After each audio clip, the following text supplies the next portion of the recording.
Well, hello, hello, hello, everyone. How is everyone doing today? Thanks for joining. Today's a good day. Good day. AGR, hello, my friend. Good to see you. I'm going to try something new today. All right.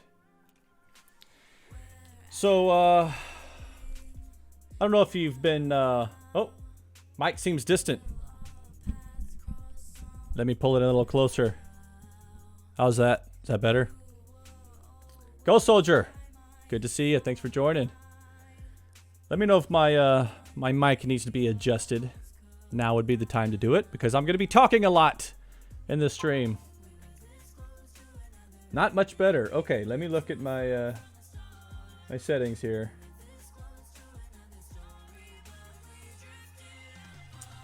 So my mic is all the way up.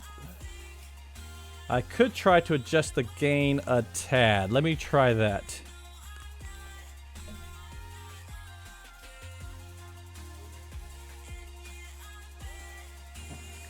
How's this? Is this better? Okay, is that should be a little better, right? A little bit better.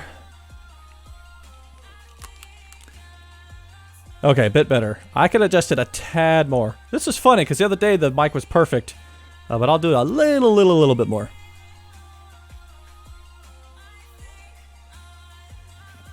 Let's go with that. That should be good right there. I don't want to get to where I'm too hot, right? Where the mic's kind of hot, but I'm hoping that will do good. I'm looking at my readings here and looks pretty decent on my side. Well, thanks for giving me a heads up on that one. Okay, so today it's going to be a different stream, right? Before I get started, hold on, I gotta back up a little bit. I don't know if you saw, but my episode of .NET Rocks has just been published, so I'm going to copy that link into the chat if you guys want to hear me talk about all kinds of topics about client-side development in 2020. I don't think there's a technology we didn't talk about. It's pretty nuts. Feel free to check that out when you have time. It's like I think it's my third or fourth time on .NET Rocks. I love those guys. Always have a good conversation when I talk with Carl and Richard. Good friends of mine, known them for years and years. And man, there's never a dull moment with those guys, right? Never a dull moment. But today, I thought I would take a different approach to my stream, right? Normally, I'm doing code and all that stuff. But today, I'm going to do more of I'm just kind of chatting, right? So, let me give you a little backstory here. A couple weeks ago, what's her name? Let me get the name right. Ashley McNamara reached out to me about she's trying to interview people who maintain OSS projects because she's doing a blog post, series of blogs, things like that. And you know, she's reached out to everyone who manages big OSS projects. Okay, and so I'm like, yeah, I'll totally, you know, answer some questions and things like that. So she sent me a form, more like a questionnaire, with lots of great questions that I'm assuming she's just kind of gathering from many different OSS maintainers, and she's going to create her blog post from that. So I figured today we would go through all of these questions because there's a lot. I'll answer them based on my experiences maintaining Prism and everything that was involved with that. At the same time, feel free to ask your own questions that maybe she didn't ask, right? So, should be fun. Should be fun. So, no code today. I'm sorry to disappoint. No code today. Oh, look, I'm dropping viewers already. They don't want to... I don't want to hear Brian talk. Are you kidding me? That's boring. Show me some code. So, yeah. I think it'd be fun. It's something I need to do anyways, right? What I find most valuable about my streams is that this is the perfect time to get stuff done that I need to get done. Because it forces me to do the work. Because everyone's watching me. Well, not everyone. But everyone's watching, right? The whole world has the ability to watch me, and I can't just sit here and twiddle my thumbs, right? So you force me to do work, and I appreciate that, right? I'm accountable to someone for producing something. Sure. I made a joke a few streams back, like, man, I should probably just stream my entire work day, just so I'm forced, you know, not to just slack off and, oh, go get a snack, sit down in my backyard for a little bit and play with my dog, you know. But that would be really boring watching me just work all day. That would be real bad. It's not all glamorous, right? You still got to do the emails. You still got to do the boring, monotonous stuff, right? It's not just coding all day, every day. Creating PowerPoint presentations and positioning statements and all this other stuff that isn't great. Well, it's great. It's got to be done, right? What I mean, it's just not as fun to watch. Yeah. AGR documenting. I have to get back to that, by the way. I have to get back to that. Yes, there will be some more documentation streams coming, so I warn you, because we stubbed out all the Prism Doc topics. I have to go start filling them in now, and the best way to do that is with everyone watching, forcing me to actually do that work. Because you've noticed ever since I stopped streaming about it, I haven't done the work. So, yeah, so let's get into this. And like I said, feel free to ask any questions you may have yourself about open source, maintaining projects, starting projects, getting your project adopted, things like that. Yeah. So let's get started. So the maintainer series, this is the form, the Google Doc that was sent to me. That we're gonna go through all these questions, just tons of questions here, and I'm gonna answer them to the best of my ability. Right? And this is actually going to force me to actually think about this stuff, because I've never taken the time to think and search within myself to some of these questions. Like this first one that stands out at me. Who are you? Ooh, that's deep. Who am I? I don't know who I am. I'm still trying to figure that out, right? But more importantly, why do you love open source? This is a great question. I'll start by saying my name, right, is Brian Lagunas. Start there. I work for a control vendor slash BI slash design company called Infragistics. Right? Yeah, that's a good point, AGR. The questionnaire assumes you love open source. And what if you just kind of like it? And you know what? I'm about to get into that. Let's see, what else? You know what? This is kind of cheating. But I'm gonna go to my... I'm just gonna come and edit this. There's my bio. Oh, let's just copy that. Oh, work smarter, not harder. We'll modify this. How about this? A Microsoft MVP is actually a Xamarin MVP isn't a thing anymore. So we can remove that. Actually, the patterns and practices team isn't what they used to be either. So we could probably get rid of that too. Oh, wait. Actually, I got a better idea. Steve, yeah, just add a link to make it extra hard to parse. I actually have a more updated bio on this show. Yeah, see, I got rid of that. Okay, I don't need to do that. Okay. Okay, so we'll do this. Let's do this.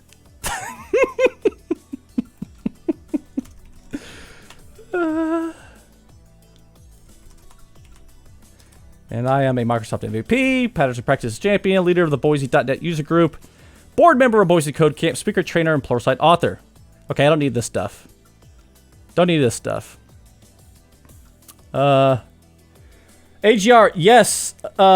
Actually, I'm glad you brought that up. So AGR asked, do you still do Pluralsight training? I thought you stopped doing that because of reasons. Well, I did stop doing that because of reasons, but they reached out to me and they want me to update my WPF Prism course. Otherwise, they're going to retire the course from the library. So I would rather update the course and keep that course in the library for everyone than to have them just remove it. Right? So I'm doing it for my community. But yeah, so I will be updating the WPF course with the latest 7.2 version, the new dependency, not dependency, the dialog service, the new Prism application, and all the namespace changes since that was recorded, which was like, I think 5.0 maybe, 6.0 if I'm lucky. So I will update that one. So, and then they did ask me about a Prism for xamarin.forms course. I don't know. I'm definitely gonna update the WPF one. I'm just not sure if I really want to take the time to record a brand new one. Updating one is not as bad as creating a new one from scratch, right? So I'll have to decide on that one. Okay, so that, oh my gosh, that better not be Lockbot. Lockbot again. Dan, you are killing me with the Lockbot. I thought you said that was done. It's not done, my friend. AGR, yeah, for sure. Those WPF courses were valuable for me to fully take advantage of Prism. Negotiate a better rate if they want you to make a new course. You know what? I may do that. I have nothing to lose, right?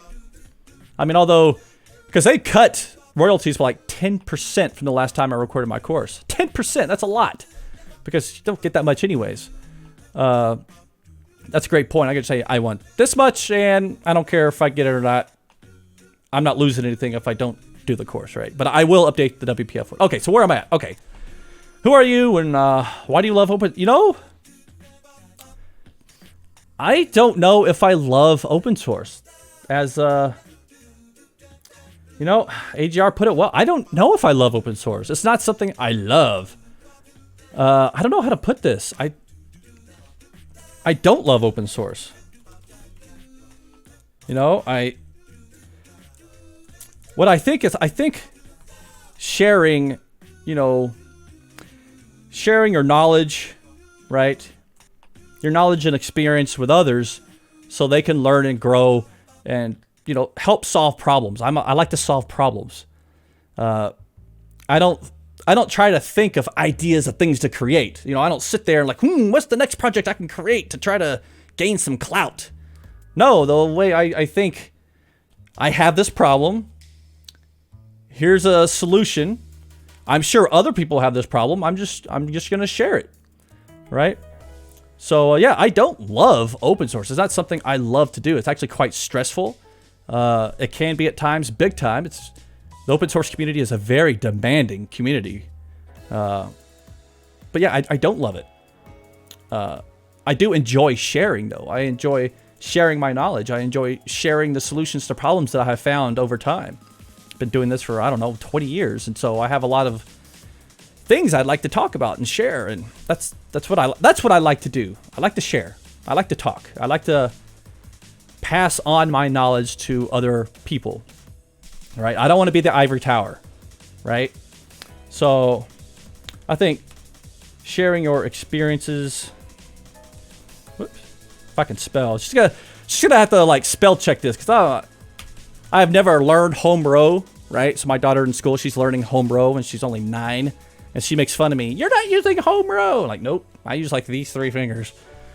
Okay, so I think sharing your experiences, your knowledge, and solutions to common problems helps drive the development community forward in terms of, yeah, forward. Not only in terms of technology, but in terms of people and relationships. All right? I think that's why I do it. Did I write your twice? Not only in terms, but in terms of... Okay, hold on. Oh, yeah, I did. Thank you. Thank you very much, Little Panda. Thanks for joining. Right, so that's open source to me is just a side effect of what I enjoy. That's all it is. It's not that I love open source. It's just I love doing what I do, and I love to share and meet new people and make new bonds with people and create friendships with people around the world, right? So that's what I love. It's not open source that I love. I don't love that. The real Brian Lagunas. Hello, my friend. Thank you for joining. Okay. So next, what is the name of your project and what problems did it aim to solve? Oh, okay. This is a good one. Let's do this. Let's make sure we grab our link to the repo because they want the repo. Nope. I got to close that one. Okay. The name of my project. Whoops, why did I capitalize that? I don't know. Project is the Prism Library. It was created to help provide guidance to XAML developers. Let's see. Basically, Prism was created to help solve the problem of creating XAML applications. Some of the most common things that you would have to run into in every single application, like navigation and passing parameters and communication and creating services and all these different things that have to be done. We wanted to create guidance that you could reuse in every app. Every app looks the same. They're all testable, maintainable, extensible, and all that great stuff without necessarily creating any new technology, but just leveraging existing patterns and practices, right? Yes, AGR. I even forgot about the modularity, right? Yes. So it was created to help provide guidance to XAML developers to help solve the most common problems encountered when developing applications. Problems such as navigation. Now, in platforms like WPF, navigation was a major pain in the ass, and it still is today. Like, if you've never written a Prism application at WPF, you don't even know what you're missing, right?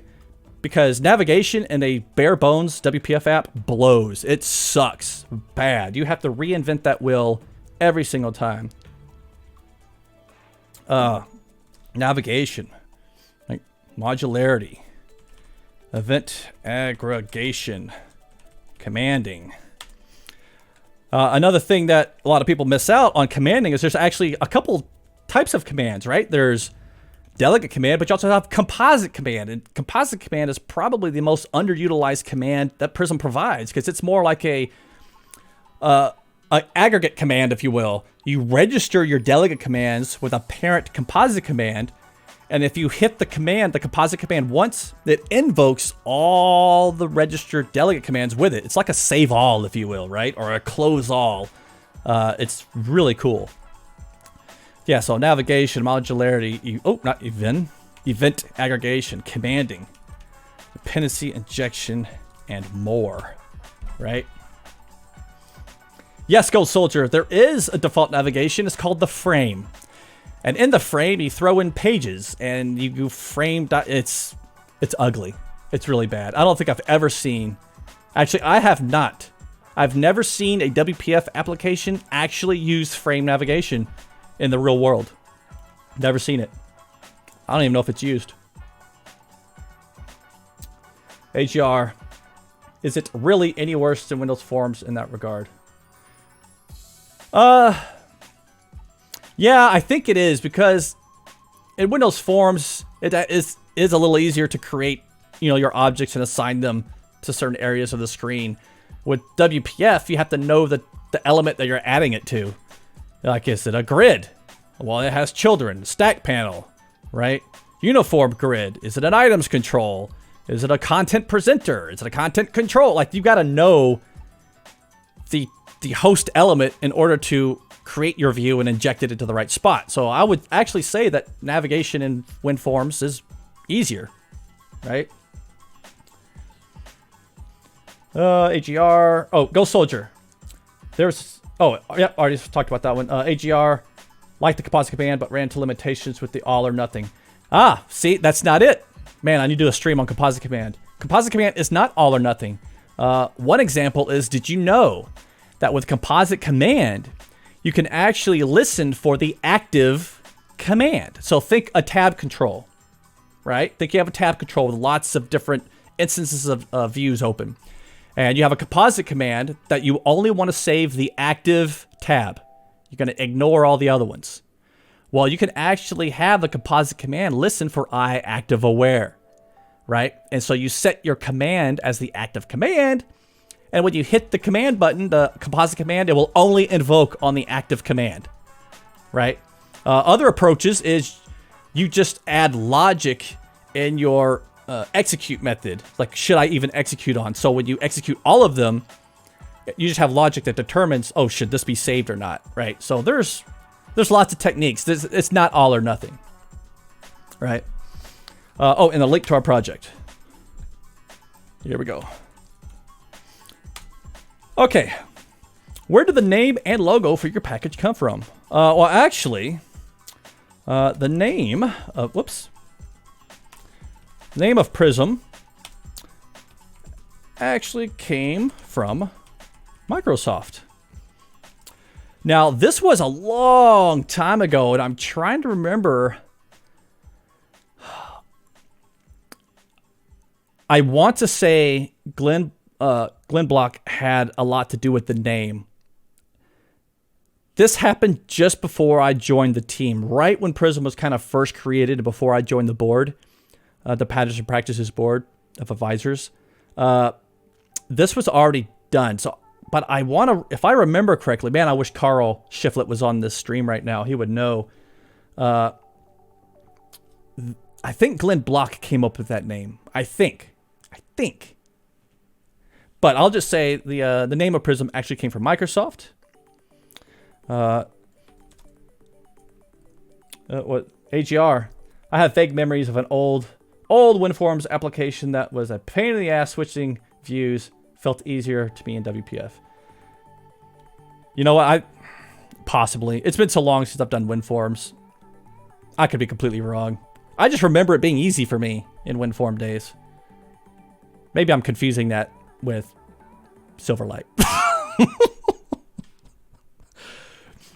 Okay, so Prism used to belong. What? No, I'll say this. Prism was created initially by Microsoft Patterns and Practices team. Oh, by the Microsoft. Now the Microsoft Patterns and Practices team has become the Azure Practices team, right? They are no longer what they used to be, which is unfortunate because the Microsoft Patterns and Practices team had a lot of great solutions, like the logging, the update application block, right? They actually had the solution for auto updating your applications. I actually used it a lot. The logging application block, like, I wonder if we could still find those. Microsoft Patterns and Practices application blocks. I wonder if they still have those around. Composite UI application block, updater application block. Yep. I just don't. I don't know if they really have them around anymore. They used to have a whole documentation on them. Probably not. I don't want to spend time looking for those. Yeah, AGR, it's been my problem. It's been so long. Don't remember. But I do remember thinking, never ever again after using WPF for the first time, even before conquering the learning curve. Haven't touched WinForms since. Yeah, if you have a bad experience, it's tough to talk yourself into doing it again, right? So, it came from Microsoft. Prism was created initially by the Microsoft Patterns and Practices team. After many years... No, I wouldn't say that. I don't want to say this. So, essentially, when the P&P team was moved under the Azure, You would have wondered, how do I get any work done? Because I'm constantly fixing my spelling mistakes, right? So when the PNP team was moved under Azure, they asked me to take it over. So I worked with MS Legal and the PNP team to release Prism under a new OSS license and placed it on GitHub. Now, that's the name. The logo was created by a very talented designer on what's that? Oh, what's that website?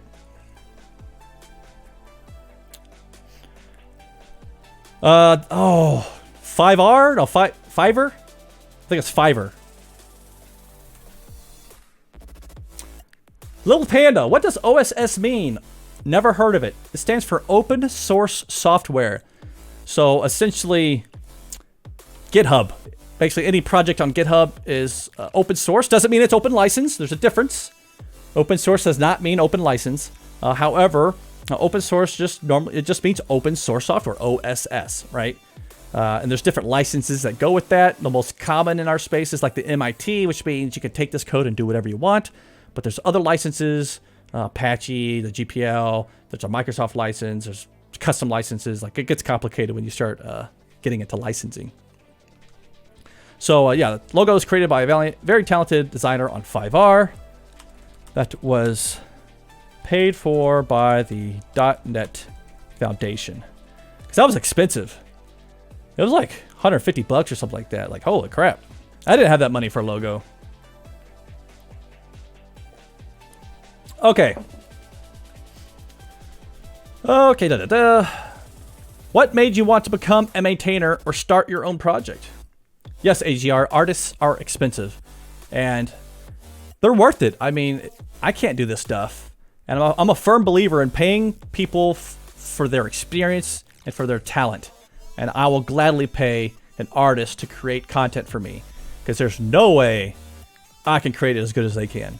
Right? So this is an interesting question. What made me want to take over Prism, right? And I didn't start Prism, but I definitely carried it forward. That's a great question. Essentially, Prism solved a solution that I used every single day. Oh, it solved a problem. It's a solution to my problem that I used every single day in my daily life. I've been in WPF since the very beginning, and I think I've only written like 2 non-Prism apps. Ever since I found Prism, I never looked back.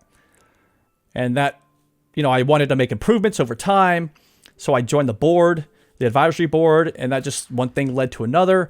And then when Microsoft basically said, okay, the Microsoft Patterns and Practices team is moving under Azure, Prism's going to die. It's just going to sit out there, and they're not going to touch it ever again. And I'm like, no. I need this. I rely on this. I have to have this. I will take it over. Okay, I'll take it because I need it. I did it for selfish reasons. And that's how it started. Like, I took it over. Initially, Brian Noyes was going to help. Unfortunately, he runs his own business. He's really super busy. And he just couldn't find the time that's required to run a project like this. So it was just me for a long time, just me by myself. So that's really what it was. I became the new owner of Prism because I used Prism personally in my day-to-day development activities, right? And when you have a number, like when your entire enterprise infrastructure is based off a framework and you hear that framework is going to die, you're like, no! no, I'll take it. Give it to me. Give it to me. We need this, right? That's why. That's the only reason. It was for, you know, selfish reasons. Microsoft, you know, didn't announce it. So I'll say informed the Prism Advisory Board. Should I capitalize board? Sure, why not? So the, yeah, Little Panda, I can understand that. So AGR says, to be clear, I don't mind anime. Oh, wait, I missed a conversation. I missed a conversation. Okay. AGR, except people that do everything in anime style, they're not worth it. Oh my god. Yeah, I missed that comment. And then Little Panda, to each their own. I agree, to each their own. AGR, just to be clear, I don't mind anime, just the style where it's used at a general art style for whatever. Gold Soldier, hey, thanks for joining for as long as you could. It will be recorded so you can check it out later. See you next time. Okay, so the Microsoft, I'll say let's do this. The Microsoft PNP team informed the Prism Advisory Board that they were being reorged. I could spell that out, I guess. I don't know how many characters I have. Under the Azure teams, right? I'll just say org. I don't know exactly. And that Prism would be going away since there would be no one to maintain it.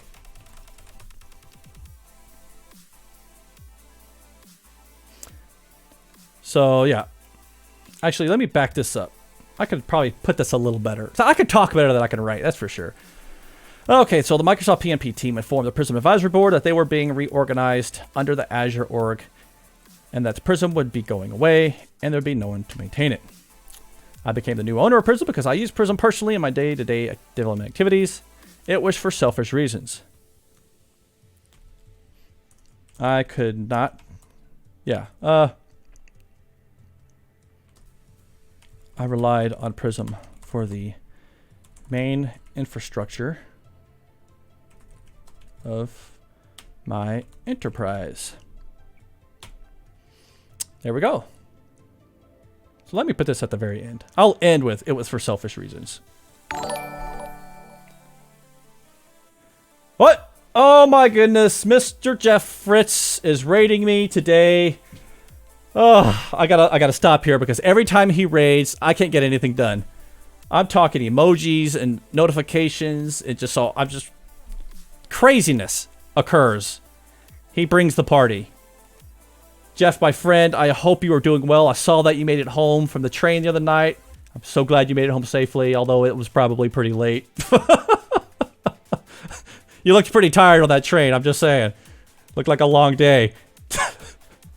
So for everyone joining right now, I am talking about OSS, open source, maintaining an open source project, how I got started in open source.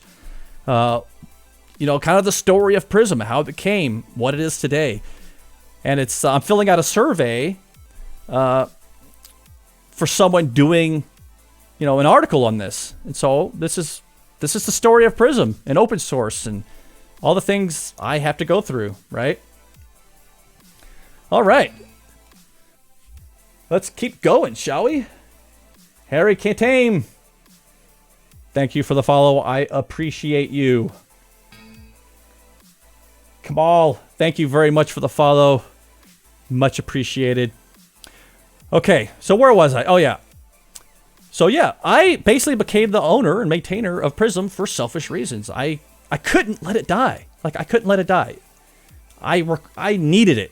I needed it because I used it.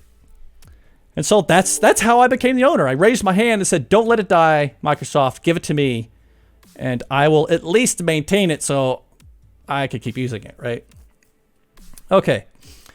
So do you think that, yes, AGR, thank you very much. I'm glad I didn't let it die either. It has really grown into something, I'll tell you what. Okay, so let me just reread this to make sure I didn't lose my thought process. Okay, so the Microsoft PnP team informed the advisory board that they were reorganizing under the Azure org and that Prism would be going away since there would be no one to maintain it. I became the new owner of Prism because I use Prism personally in my day-to-day activities. I relied on Prism for the main infrastructure of my enterprise. It was for selfish reasons. Yeah. Sounds pretty good to me. Stelzy. Prism isn't dead already? No, it's not actually. And if you really want to know, we just surpassed like 6.5 million downloads across all packages. So no, it is not dead by any means. It's actually quite alive. Quite alive. Azure Sharp, I miss Prism. I was a hardcore XAML developer for years. Oh, man. So I take it you're not anymore. It breaks my heart just a little bit. Based on your name, it sounds like you're in the cloud now. Right? Azure Sharp. I'm assuming you're doing Azure. Yeah. I knew it. I knew it. Okay. So what were the early days like? You know what? The early days were not bad. Because at that time, actually, maybe I should type that. Early days weren't bad. The reason they weren't bad was because at that time, the release schedule for Prism from Microsoft, right? It was like you had to wait a year or more, like 2 years before a release. Like the release cycle was years. So it was no big deal. Like no one really knew that Prism changed hands, right? Because not everyone reads the Microsoft blogs and here's the announcement of what's happening to Prism. So back then, no one really knew where the Prism source code existed anymore. Because back then, you know, Codeplex was still around. That's where Prism existed, on Codeplex. You had to download the zip file with the assemblies in it, right? And so there was this period of time where no one really knew what the fate of Prism was. It was kind of up in limbo, right? And so it was not bad for me. No real issues were being submitted. I was just using it for my personal pleasure. Had my own builds. I would build Prism. I would just right-click build, right? And then run my little PowerScript shell to update my NuGet. Done. Like, it was awesome, right? Kamal, Silverlight developer here. Ah, Silverlight, yes! Oh, I love Silverlight. AGR, Microsoft was horseshit about how they handled patterns and practices. I agree. I do not like how they handled that whole situation. Azure Sharp, Silverlight, and WPF. Whoop! UWP. Blah. I agree. I totally agree. Oh my. You remember CAG? Azure Sharp. We need to grab a drink one day, because we can have some conversations about CAG. Silverlight WPF is okay, but it's not supporting UWP because I'm native supporter, yeah. Stelzy. Yes, the releases interims where somebody could write several books. Exactly. Now I can't even write a blog post. We release so often and so many, you know, bug fixes and feature requests. And I can't even write a blog post. It's outdated the second I publish it. Azure Sharp, wasn't that built around 2015, 2016? I remember there was an awkward phase where we thought Prism was dead. No, it was much earlier than that. I believe that was around 2008, 2009, I think. I'll have to, without the Codeplex website, we never know, but I think it was around the 2009, 10, 8 to 10 area. I'll have to check to be sure. But yeah. So yeah, the early days weren't bad. So I just gotta express that in a, what's the word I'm looking for? Survey format, I guess I could say, right? Actually, I will say the early days were great. The handoff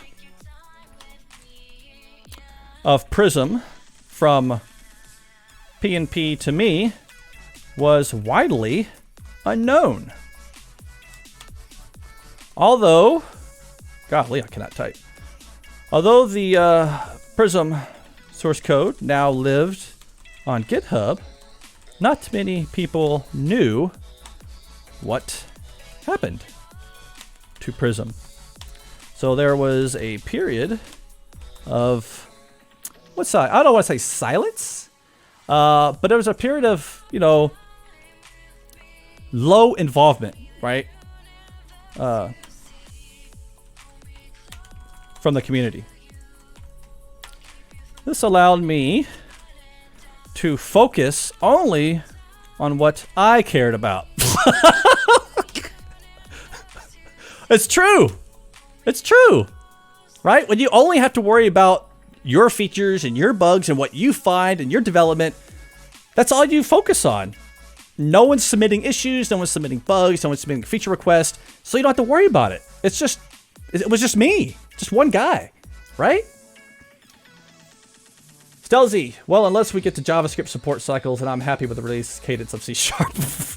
Oh God, don't get me started on JavaScript. Yeah, so this allowed me to focus on only what I cared about. It was actually fun. It was fun. So can you tell me more about the progression from an idea or a side project to a full open source project? Okay, so this is a little different. So Prism is special. It was born in Microsoft as a widely adopted framework with the backing of a multi-billion dollar company. Right? I fix up my spelling mistakes here.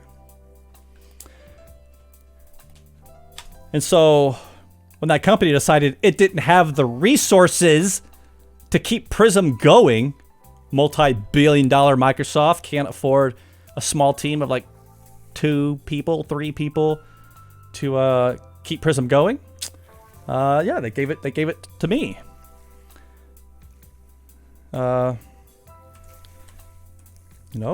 It was passed on to me to maintain. And there was no one else. It was just me. For a long time, it was just me. Which is quite amazing when I look back on those times. Like, really, I did that all by myself. It was crazy. There were a few people who said they would step up. And for life gets in the way. I totally understand. I have a life too, right? But they never stepped up. They never truly stepped up. I know their intentions were great. They had nothing but good intentions when they said, I'm here, but it just fell through. So it was just me. Right? So Azure Sharp. What made me think of Prism again was Razor Pages and Blazor. The development models remind me of Angular, which is MVVM. Yep, not MVC. And very similar to developing MVVM and WPF for Silverlight. Yes, I agree 100%. I'm really liking Blazor, what I see of Blazor right now. I get questions about, well, you got to write a Prism for Blazor? I'm like, I don't think I need to, really. If you think about it, Blazor is kind of like Prism. It's a framework that allows you, that kind of guides you down a path of architecting and creating your applications. It has dependency injection built right in, has all the data binding, and you do all there's no commands, but you have your event handlers, and I don't know. What would I do? There's one thing that I did do. Prism Event Aggregator does work in Blazor. We did a stream on it. It was pretty awesome. Azure Sharp, we can at least support Event Aggregator. Yes. Yes, Azure Sharp Event Aggregator as is. You don't have to make any changes. Just in your Blazor app, add prism.core, and you could use Event Aggregator. Just, register the Event Aggregator with your container, of course. But once you register the event aggregator with your container, go for it. It works. We did it on stream live. It was awesome. It was so awesome. I didn't expect it to work, but it totally did. Okay. So it was just me. But over time, you know, the community started to, they started to figure out where, well, not what, yeah, what happened to Prism, and found its new home on GitHub. Okay, so even now, we don't get a ton of contributors, like contributors in the form of PRs, right? We do have a handful, and that is freaking awesome. But we don't really get any PRs from the community to this day. We get a lot of PRs on samples and docs, which is awesome. And I think most of that is maybe fear, right? If you're someone who's not deeply familiar with Prism, you may not be comfortable making changes to the code base. And I totally understand it, because there's parts of the code base I don't want to touch. Like, I won't touch certain parts of Prism because it's so fragile.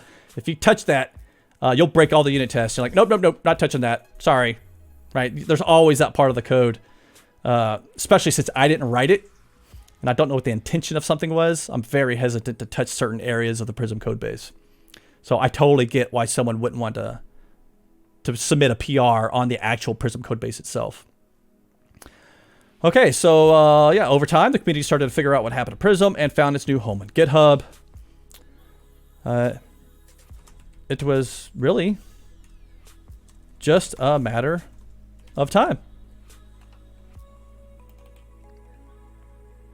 I guess they don't even know what I'm trying to say here. Yeah, it was just a matter of time. That's all it was. Years. Really.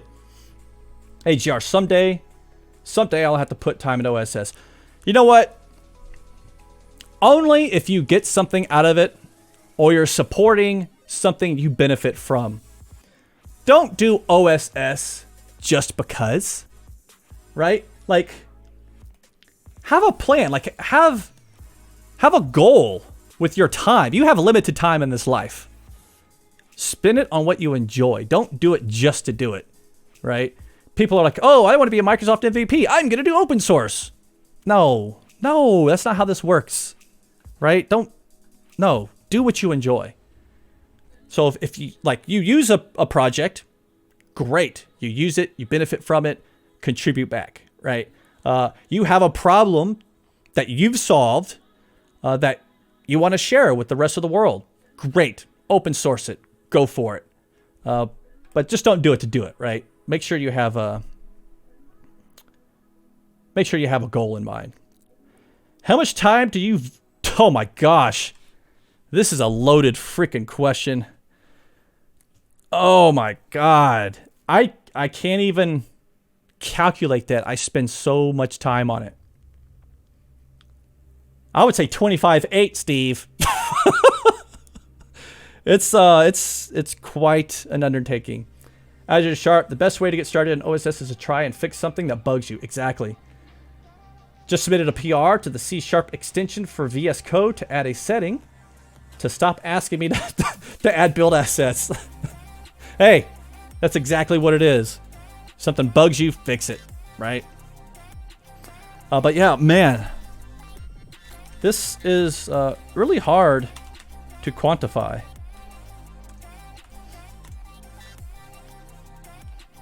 You know, I do tons of video tutorials, live streams, Slack channel support, consulting. I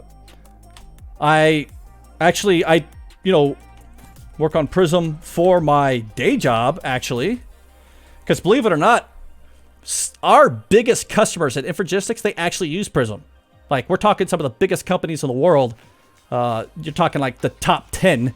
They all use Prism for their WPF apps. And so I have to actually go on site and go to these these companies that do lunch and learns and conference calls, you know, my day job, you know, customer calls, GitHub issues,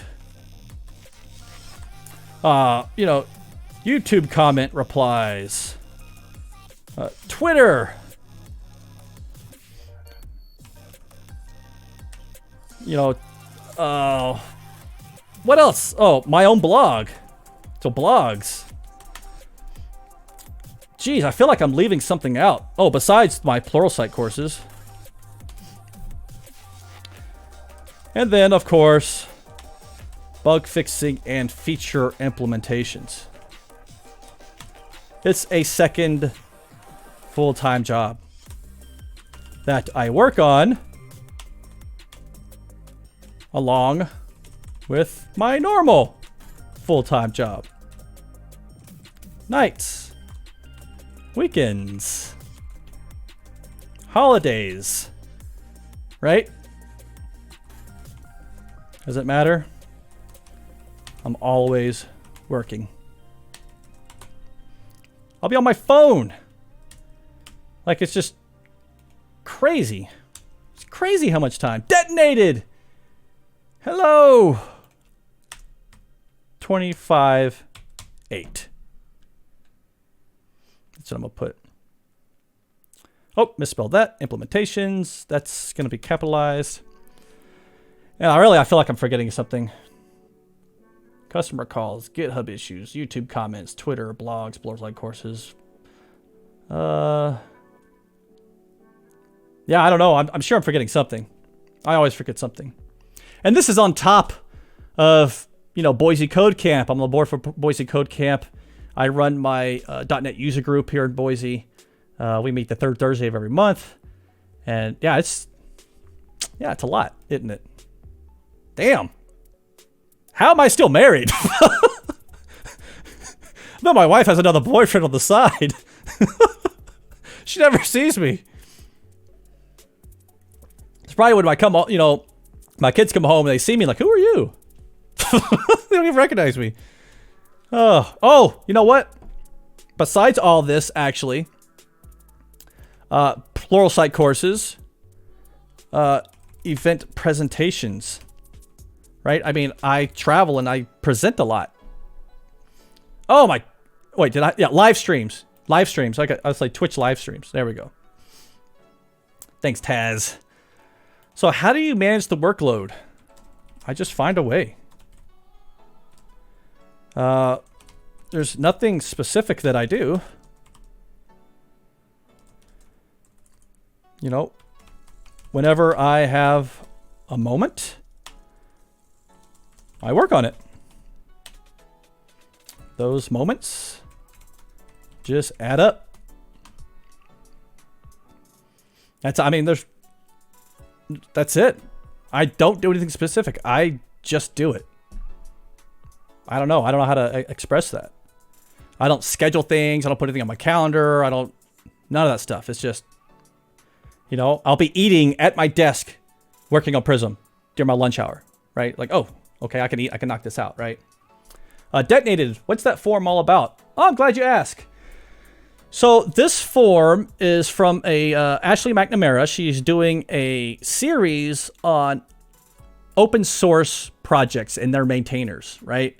And so she reached out to me to fill out this form about, you know, my experience in OSS, kind of how I started, how I maintain it, what are some of the challenges, things like that. So we're just answering these questions one by one and talking about the history of Prism, where Prism was born, like the whole story, the origin story of how it came to be what it is today. So it's actually pretty interesting. It's pretty fun. And so, yeah, how do you manage burnout? I didn't. And I burned out. Yeah, I did. I actually, if you don't follow me on Twitter, you missed it. I had a full-blown Twitter meltdown a while back, last year. Like, I just lost it. I burned out. I was sick of it. Because the OSS community, I actually don't, it's hard for me to talk about this sometimes, but it's almost like the OSS consumers, right? Everything I do, I don't get paid for, right? These companies, these multi-billion-dollar companies that use Prism, do you think they've ever done anything to help me help them? No. No. Have I ever gotten a PR from them? No. Have they ever helped with docs or samples? Nope. Have they ever, maybe donated to buy me a drink to help me stay up late, a caffeinated drink so I can actually work on their feature because I'm exhausted? No, they don't even, they won't even buy me a caffeinated drink. They do nothing for me. What do they want in return? They want everything in return. They'll email me. Straight up, they'll email me and say, hey, we need this feature. Can you have a conference call with our VP of engineering and some of his team? No, I'm not. Sorry. Why should I meet with your team? Right? Freaking Microsoft. Hey, we have this customer that needs this. Can you do that for them? No, I'm not going to do that. Right? But I used to join all these. I would just, yeah, sure. Because I was excited. I was excited that these massive companies were using my project that I was responsible for. That made me feel good as a developer, as a maintainer, right? So I would get excited, like, yeah, I'll jump on a call with you. Oh yeah, oh, sorry, honey, I can't do dinner tonight. I'm meeting with this company because they're using. I'm really excited because they're using my stuff, and I want to see what they're doing, and they have some questions and this and that, right? I mean, I went on site and gave training in Japan, right? I mean, yeah, that sounds great. It sounds great. Oh, Brian, they sent you to Japan and you gave training. Yeah, but it was full days. We're not talking, oh yeah, just a few hours and you go see the sites. No, it was freaking all day, from dark to dark, right? Their work ethic over there is quite strenuous, to say the least. But just years and years of that. Just sucking, so demanding, just ask and take and take and take and take, and I lost it. And I almost just quit. I almost deleted the GitHub repo. Like, everyone listening right now, you do not know how close I came to just deleting the repo in spite. You know what I'm saying?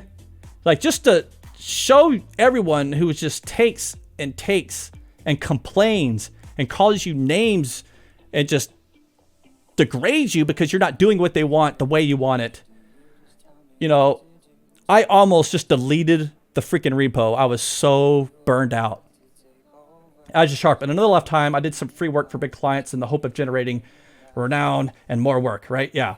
It never materializes. If you're not being paid, it's not worth being away from the family and from paying work. 100,000%. AGR, use the word ethic. The way the Japanese handle work life is questionable. Touché, my friend, you are right. Yes.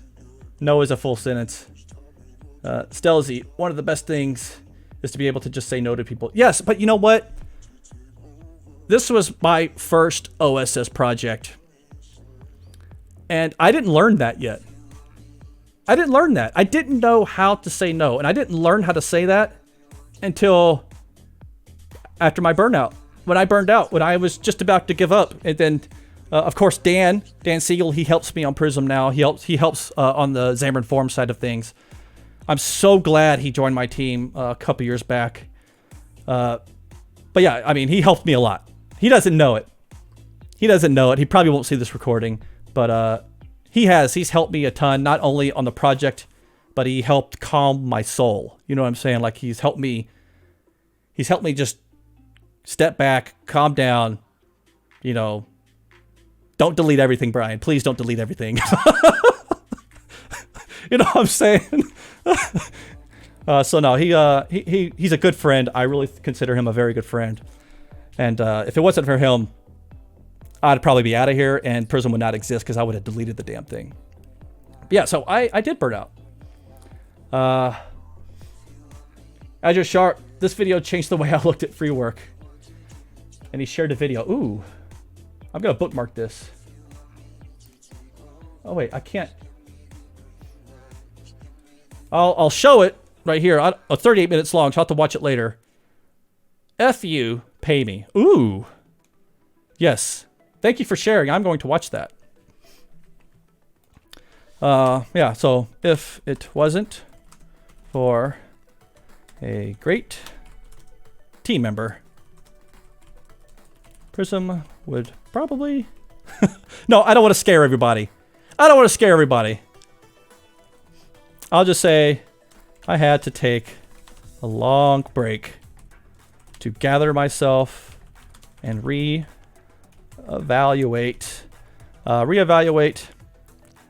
how I would continue managing Prism.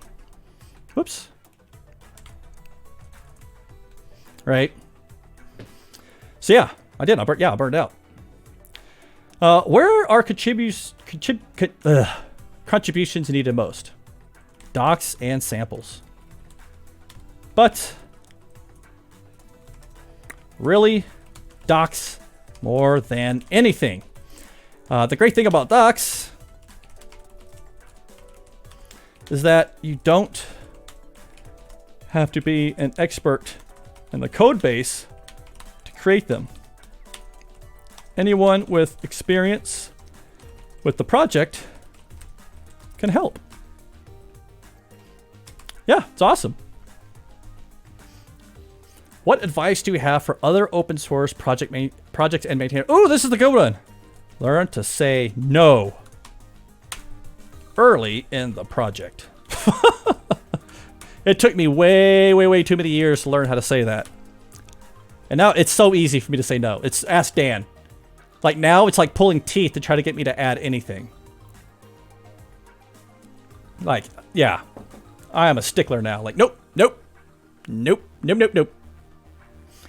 I just chart. Do you have a bounty list for docs and samples? It's hard for someone to... Actually, we do. So, for example, if you go to prismlibrary.com and you hit on the documentation, you'll see that we've actually stubbed out all the topics.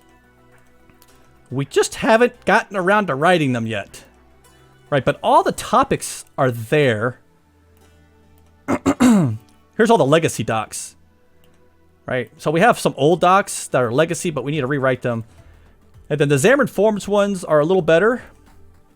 Actually, the xamarin.forms community has been much more involved in the sample and doc creation. So yeah, we have lots of docs on the xamarin.forms side of things, but on the WPF side, on the new version, all the topics are there. We just need them written out. Well, the great thing about the WPF side of things for Prism is that we really don't need samples anymore for on the WPF side, because we already have 30-something samples for every feature in Prism. Right? So really for WPF, it's just the docs. Now on the xamarin.forms side, we do have a ton of up for grabs here, because these are new samples that we've started adding. And so we've added a ton of issues. 40 of them have been closed already, which is amazing. The community has really stepped up here. But this is where most of our work is being done right now, is on the xamarin.forms side of things. And we actually have 3 pending pull requests from the community. 2 from Scarlet Code, and 1 from our little Mr. Rodney Little. So things are going well. So what's one thing your current self will tell your past self starting out? This is easy. This is easy. The same advice. The same advice I would tell someone else. Learn to say no. Pace yourself. The work is always waiting for you the next day. You know what? Spend more time with your family and less time working for other people.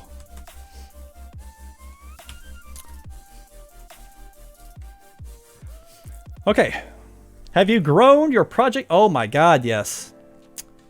By a large margin.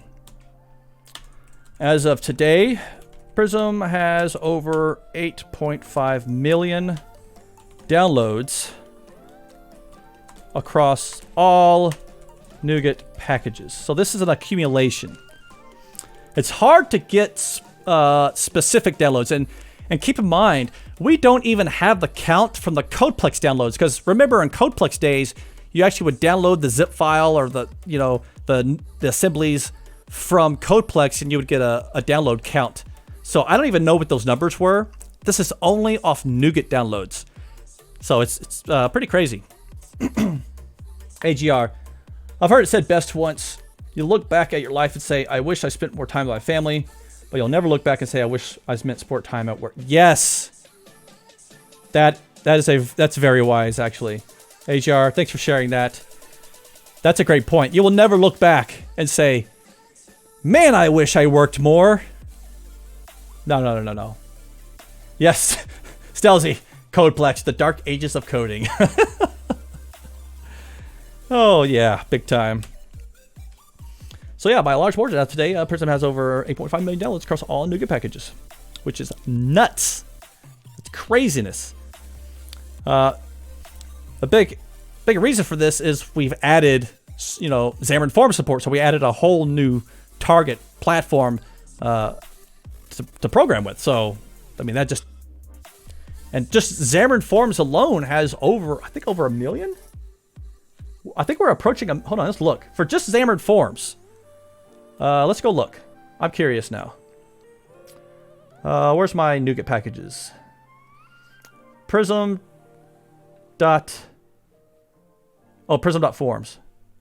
Let's do this. Let's just look. Just forms.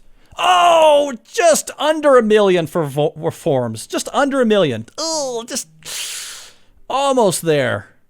Oh, man. But we're averaging... Oh, that's it? Only 500 a day? That's not very much.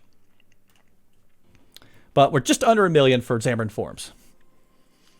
As you can guess, the majority of it is WPF. Because it's been around the longest. How do you pick what subset of features you like are going in the alpha release? / what is the minimum viable product end and everything else begin? This is an easy one. This is something I've actually started really focusing on, right? Angry Little Hamster, question on NuGet downloads. How accurate is that number? If I have 3 projects in one solution, does it count as 1 download or 3 downloads? I think it actually... That's a great question. I don't even know. I'm going to assume that means 3 downloads.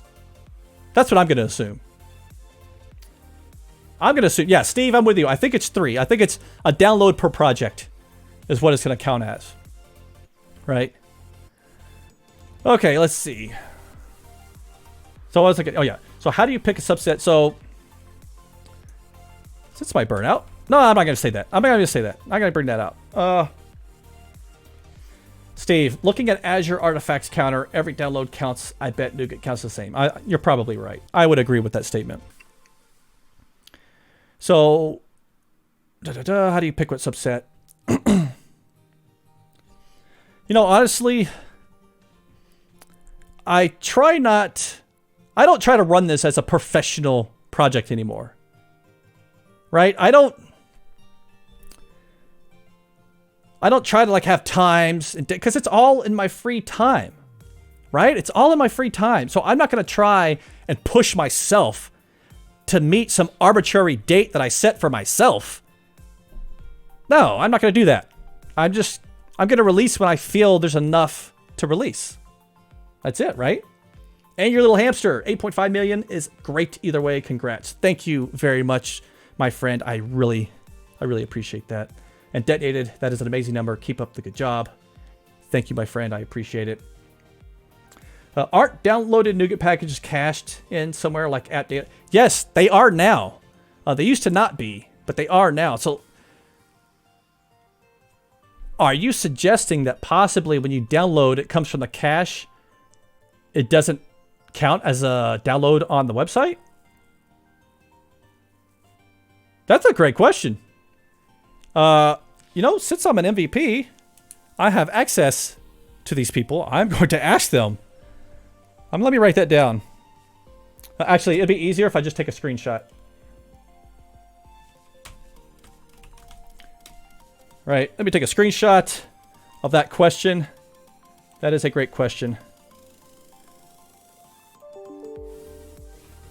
Boom. All right, I'll save that for later. Okay, so I don't really...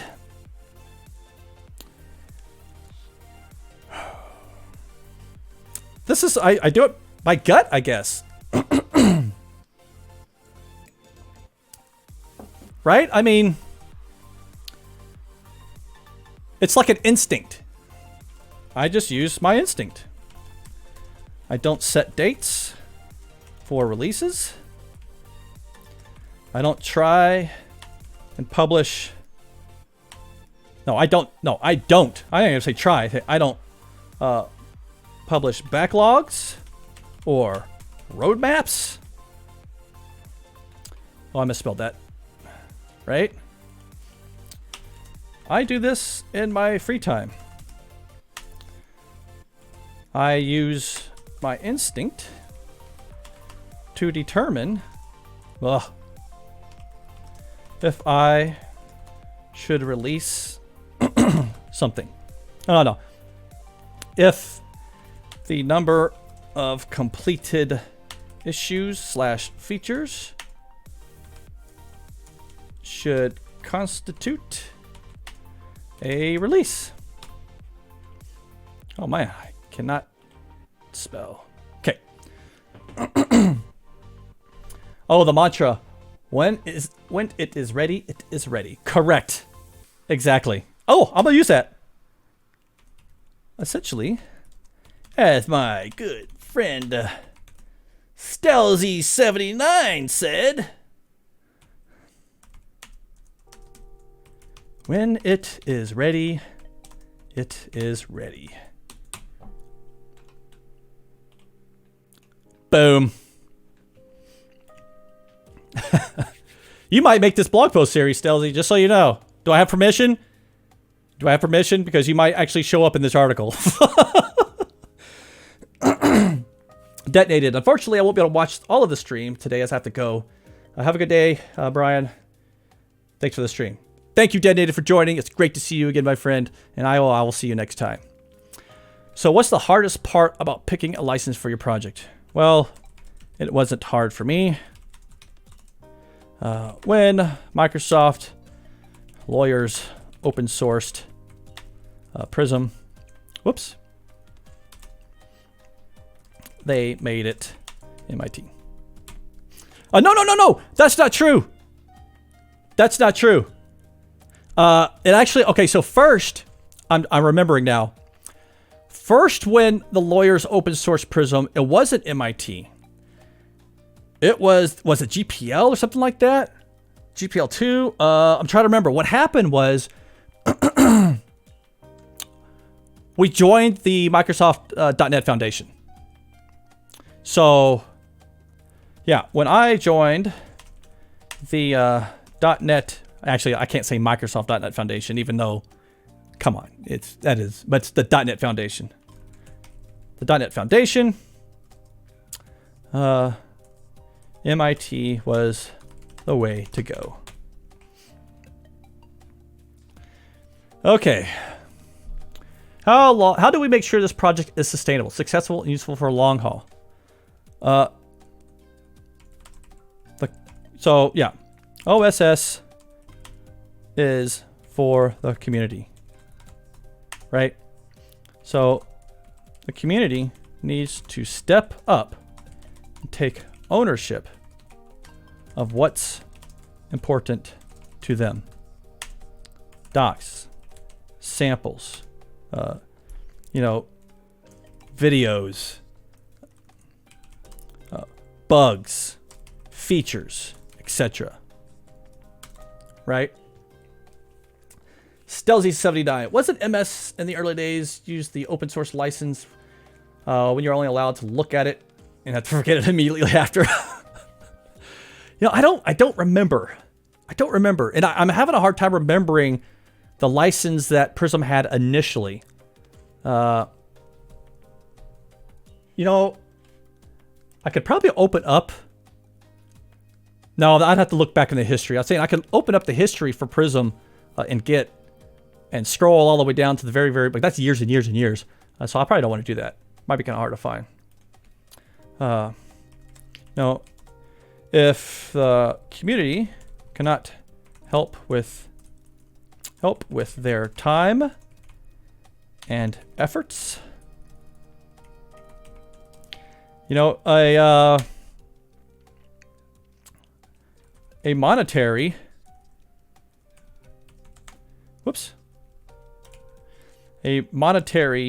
donation goes a long way. You know, not a lot of people know that running an OSS project isn't free by any means. You know, I have a PO box, for example, that I had to pay for out of my own pocket. I have website domains that I pay for out of my own pocket. I used to pay for some other stuff, but luckily the .NET Foundation jumped in and they kind of pay for that stuff now, which is great.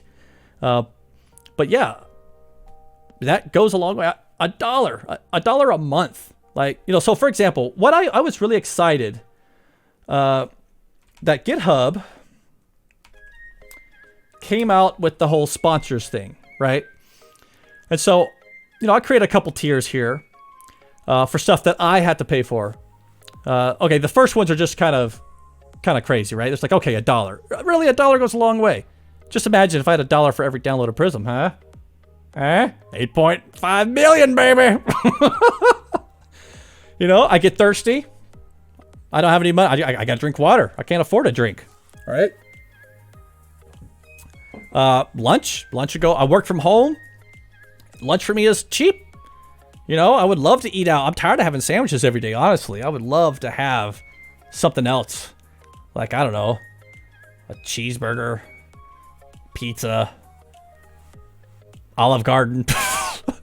You know, I would love to eat out every now and then. Same goes for dinner. Website hosting.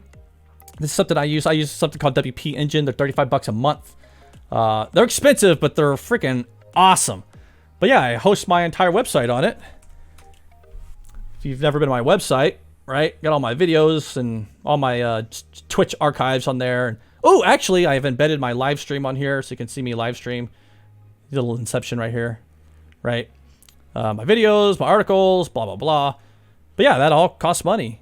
And then my Adobe Creative Cloud. This is what I use to, you know, create all my videos, editing, all that great stuff. All this equipment, it's not even on there. All my lights and green screen and mics and cameras and stream decks and all this stuff. A lot of stuff goes into supporting a project, right? Okay, so what do you wish the people who use your project knew that maybe they don't? You know, the most important thing,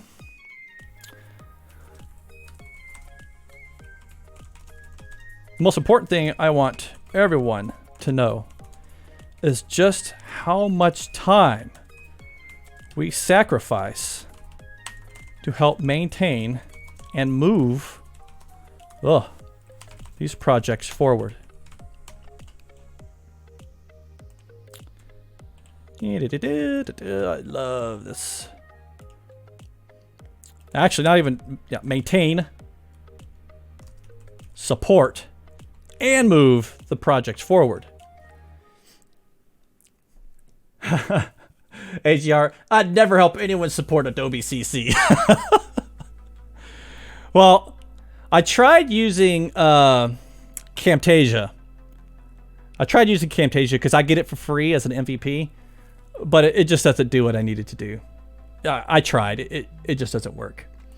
But yeah, so the time, you know, we spend away from our friends and family and, you know, social life.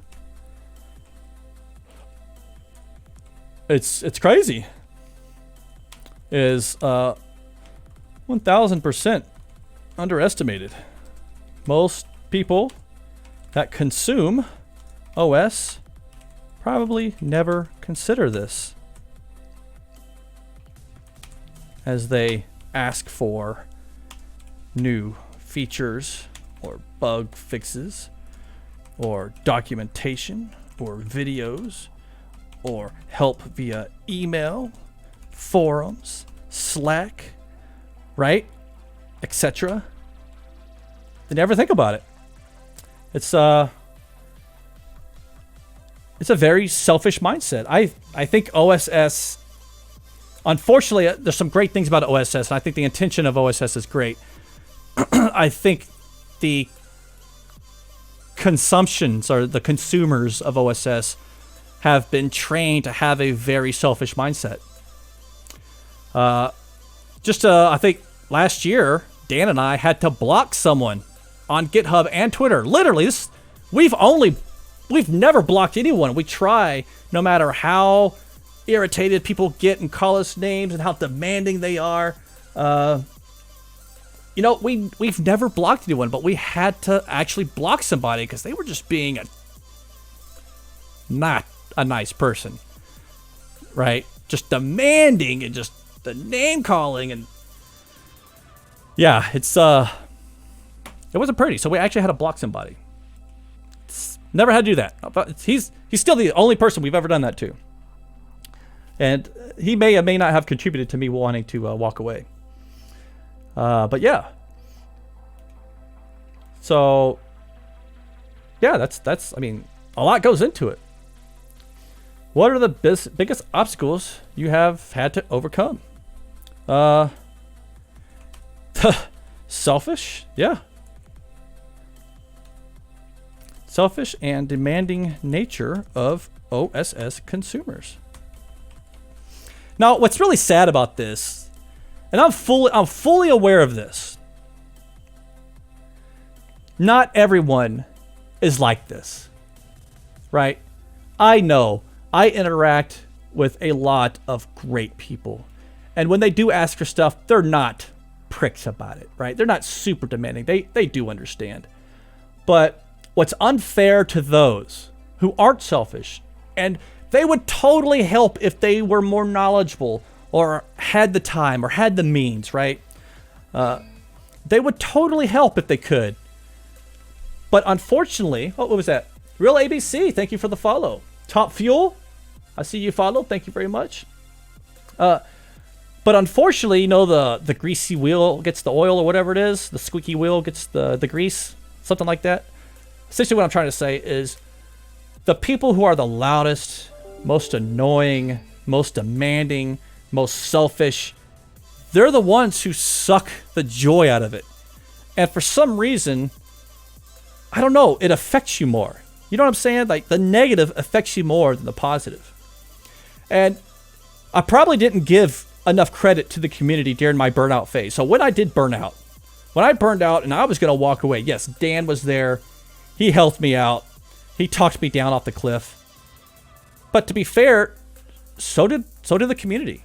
You guys, everyone watching here, everyone on Twitter who follows me, who uses Prism, who is supportive. They're like, oh, don't listen to that dude. He's not us. He doesn't represent everybody, right? You're doing great.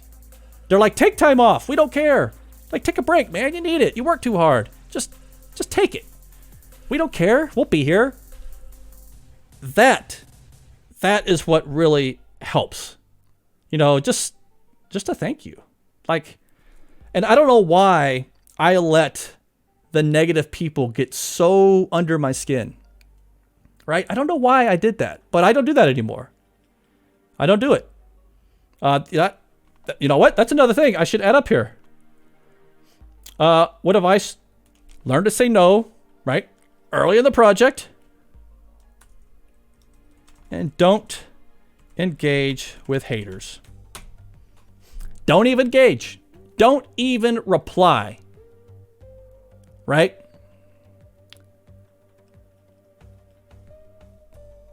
That's a lesson I had to learn the hard way. Because I don't know, I'm a people pleaser. I'm one of those weird people that wants everyone to like me for some reason. I don't know.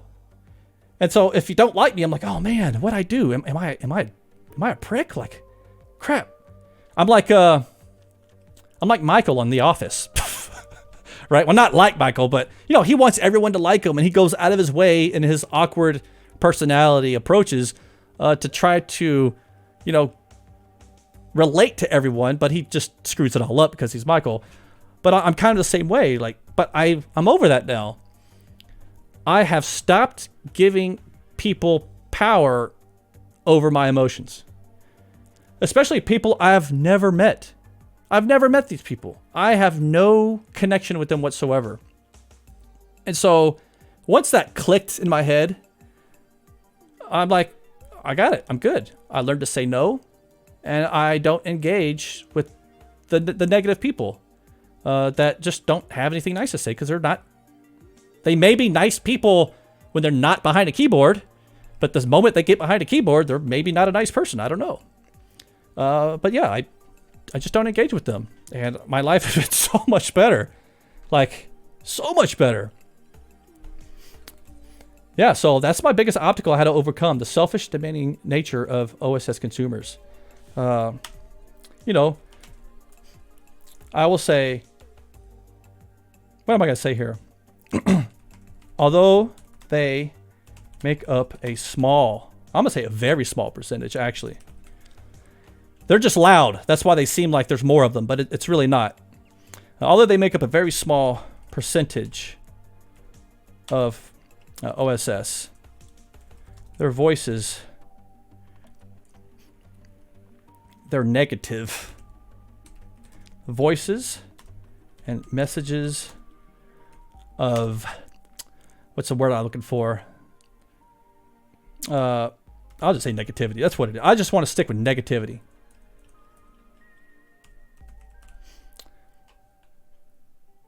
And messages. I'll just say they're messages of negativity. Although they make up a very small percentage of OSS, their messages of negativity seem to be the loudest. And yeah, I'll go there. You know, it's easy for these type of people to get under your skin. Golly, I cannot type. That's probably the worst part watching this stream, is trying to watch me type. AGR, I have to take care of some work stuff, but I missed the thing about 1,000% underestimated. I'd recommend using a word like holy instead of percentage. Sounds better. You know what? You're probably right. You're probably right. Holy. Whoops. If I can spell. Right, holy. Thank you for the tip. That is better. Much better. Okay. Oh my gosh, this is long, isn't it? Dang. Okay. If you were a new developer looking to contribute, where would you start? By opening an issue with the opening an issue and discussing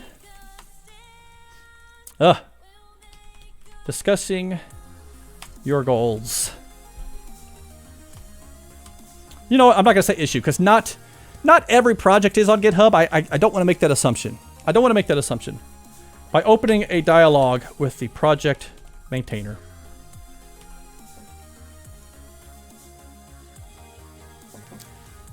With a project maintainer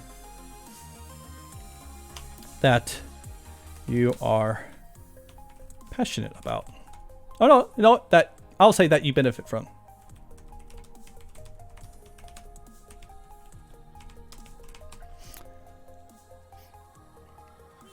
Yeah, so opening a dialogue with a project maintainer that you benefit from or are passionate about works. Space cat design. Oh, I think I'm boring. Space cat design. Zzz, is that a snore? I don't know. Yes, this is boring, I know. Okay. Knowing, not even a follower.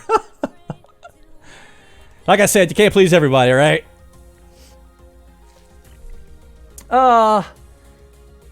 Knowing what you know now or have experienced, what you've experienced, would you still do it? Hell yeah. Hell yeah, that's simple. Boom, hell yeah. What is your biggest regret? You know, I don't know if I have one. I don't know if I have a regret. AGR is probably one of the over-demanding OSS consumers. Oh, AGR, you're killing me. Killing me. I'm sure Space Cat Design is not one of those people, right? I'm sure. It's just, this topic's not interesting to them, and that's perfectly acceptable. It is actually a very specific, you know, topic. If you're not into OSS or anything, I mean, it's probably boring. I would accept that. I agree with that. It's kind of like me watching people fill out tax forms. I probably wouldn't do that. But to be fair, I wouldn't comment about it. I would just not watch it. But that's just me. You know, I don't have a regret. I don't regret anything. I don't even regret my burnout. Everything I have experienced and every decision that I have made has made me the person I am today. If I had changed anything, my experiences would not be the same. And my opinions may be different than they are now. Yeah, I wouldn't change anything. And I still can't spell. There we go. All right. AGR. I mean, you literally have in the title, let's talk about OSS. AGR. I moderate for too many channels where I have to filter about people that go into channels and decide to comment like that. Usually in worse ways. I have no apologies. Well, thanks for having my back, my friend. I appreciate that. I appreciate you. So yeah, but yeah, I don't regret anything, because if any experience was different, I may not be who I am today, right? What if during my burnout, I didn't get the support of my friend Dan and the community? I would have probably deleted Prism, wiped my hands of it. I probably wouldn't be streaming, because I might have given up on community altogether. I don't know. I probably wouldn't be doing my YouTube channel. I don't know. I wouldn't be doing any Pluralsight courses for sure. Yeah, I mean, that could have changed the directory of my life. So I don't want to change anything. Little Panda, is it there saying something along the lines of the past defines us now? Yes, I would agree with that. I think it does. Maintaining an open source project can feel like a thankless task. Yeah, yeah, it does sometimes. Do you get some benefits from the hours spent in satisfaction or career or otherwise? Man, that's a great question. You know what? I do get satisfaction. That's not so much in my my career, because my career is freaking awesome. I work for Infragistics, best freaking place ever to work, ever. But it's not because they let me work on Prism during work hours. My satisfaction is, I don't know, I've just always enjoyed people. Right? I've always enjoyed sharing. And I don't know everything, right? I'm not an expert and know everything in the world about development. I'm very ignorant on a lot of development technologies. Like, I'm learning the web right now. I cannot speak intelligently about the web yet. I'll try, right? Based on my experiences, I'll try. But I don't know. I'm constantly learning. And I think I learn more from doing my community activities. I learn more from the community than they probably learned from me. I think that's what I like most about it. So how do I write that down? You know, I gain satisfaction through my community interactions. I learn so much from people all over the world. And you know, excuse me, I don't learn just technology either. I learn about cultures, right?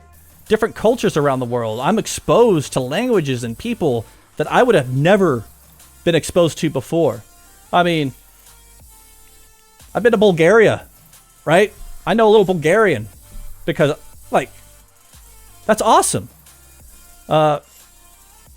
I meet people from all over, and I learn more than just technology. I learn about people and culture and languages and religions and all this great stuff, right? Da. Dobra večer. Real ABC. Da. You know, the craziest thing that got me in Bulgaria is this means yes, this means no. There's a story behind that. I might tell that one day. But yeah, that was weird. So when you order something and they're like, oh, you want this? Don't go. Yeah. Because that means no. This means no. This means yes. It's very interesting. See? I would have never known that if I didn't do what I do. Yeah, so I learned so much from people all over the world. I learned more than just technology, which is cool. Whoops. Technology.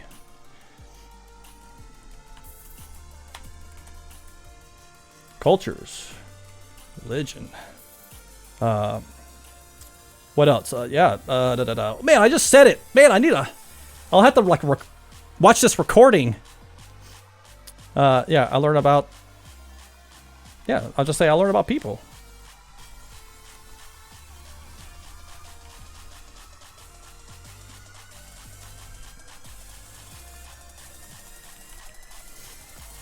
Europeans, oh wait, real ABC. I'm not Bulgarian, I'm Romanian, but yes, it's the same as in Romanian. And yes, I know the weird stuff related to the head movement, saying yes or no. You know, next time I'm in Bulgaria, I know it's really close to Romania, and I want to go. I want to go there. So maybe next time, if I go, I'll announce it on the stream, and we should get together. AGR, Europeans, some of them drive on the wrong side of the road, and some of them not incorrectly. Actually, it's only... I think it's only like the UK. Right? England. I think they're the only ones that drive on the wrong side of the road. Bulgaria, they drive on the right side of the road. I'm trying to remember... Norway, they drive on the right side of the road. I'm trying to remember... who drives on the wrong side. I think it's just like London and stuff, right? England, UK. Yeah, my home is pretty close to Bulgaria. I live in Constanta, which is right near the Black Sea. Ooh, nice. Little Panda. And then there's Denmark. Whenever we speak, it sounds like we're choking on stuff.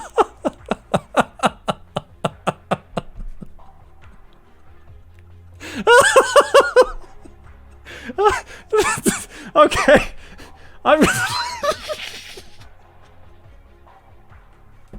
Woo! I have to hear that now. I have to hear that. I have to hear that. I'm gonna look. I'm sure there's a YouTube video. Oh my gosh. Well, you could be like my wife's family is like Thai and Laotian, and so when you go to like one of their parties, it sounds like they're all yelling at each other, like they're fighting, but that's just how they talk. They're just screaming. That's their language. You know, it's awesome. Yeah. So I learned about people, their cultures, religion, you know, ways of life. Whoop, not wife. Thinking like, yeah. Learn about ways of life, language, and so much more fulfilling aspects of life. I don't know if that makes sense.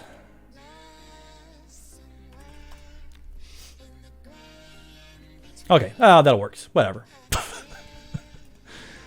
Are you paid to play? Nope. Strictly volunteer. Ugh, volunteer. I do have a number of sponsors though.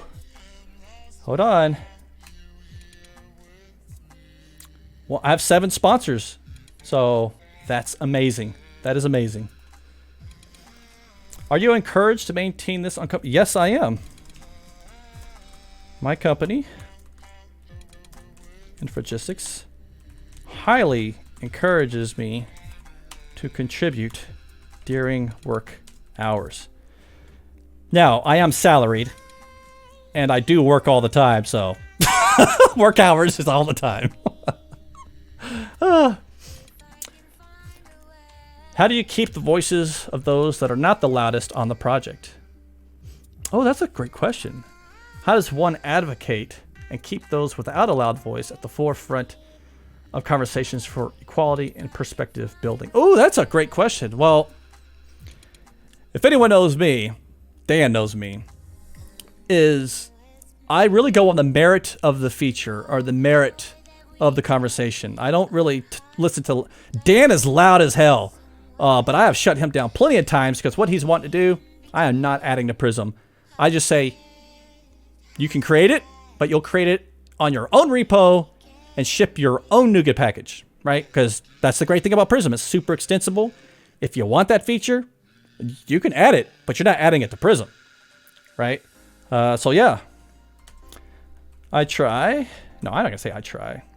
I always apply the merits of a request to the discussion. I do not give loud voices any more weight than another. Okay. How do you handle when you don't have time anymore to support your OSS? How do I handle that? I just don't spend time on it. I'll come back to it when I do. That's what I do. I'm over that. I'm over that. Oh, I gotta always support. Oh, this person emailed me. Oh, this person has a request. I gotta answer right away. No. Nope, I stopped doing that. I just don't spend time on it. And whenever I get time, I'll come back to it when I do. That's it. How do you say no? Well, that's a weird question. I just say no. I know it's not a very in-depth, thoughtful, reflective answer, but I just say no. Normally, there is a technical reason behind my decision, which I can explain. Other times, it's just I don't want to do it.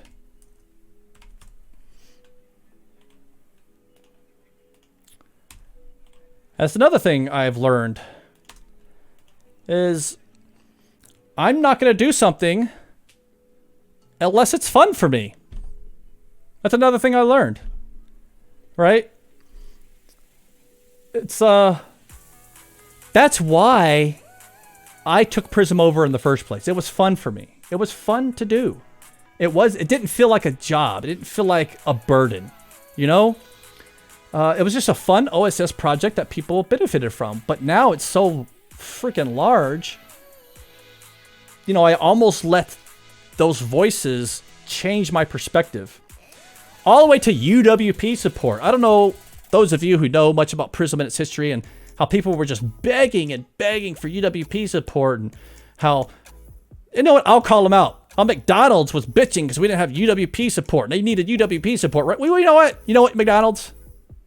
Blur that out. Imagine something. I don't want to do because kids might watch this, but you know what I'm saying? Like, read between the lines. I don't care. I don't care you're McDonald's.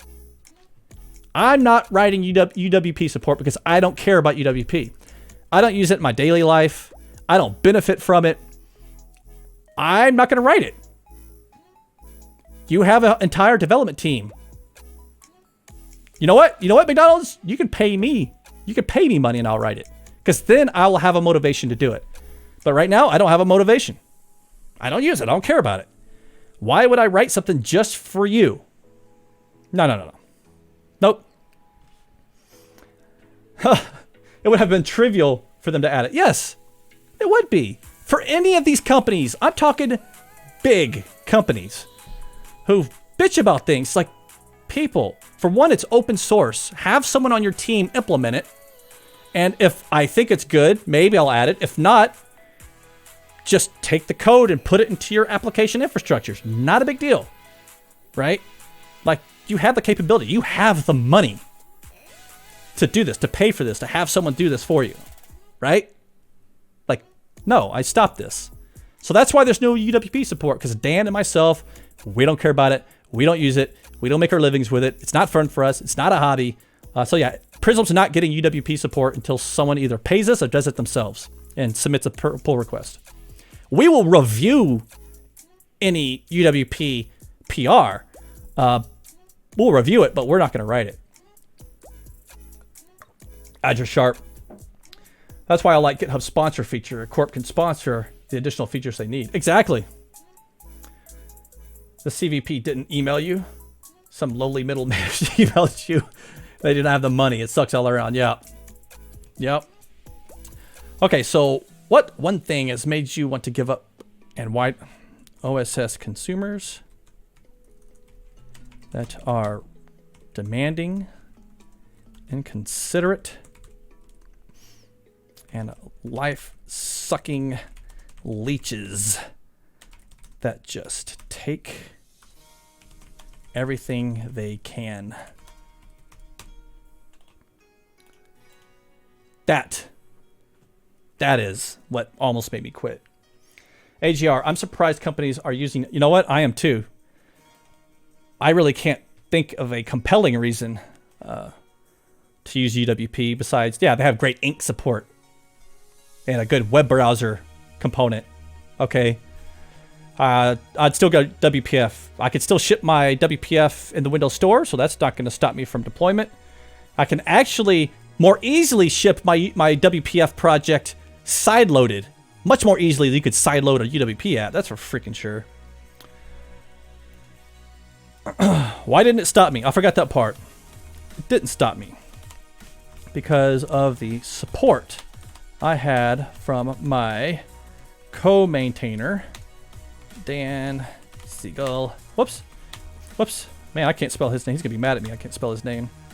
Dan Siegel and the rest of the developer community. Yeah, they talked me off the cliff. Almost done! Yes, we're almost done. Okay. What are the criteria to define a successor, and how do you measure quality and success for a maintainer? I've never thought about it. I've never thought about a successor, honestly, because I don't find myself ever quitting, never ever stopping. I'm always going to be there as long as the technology is around, as long as I'm using it. So I don't know. Dan came on. He was passionate. He's experienced, knowledgeable.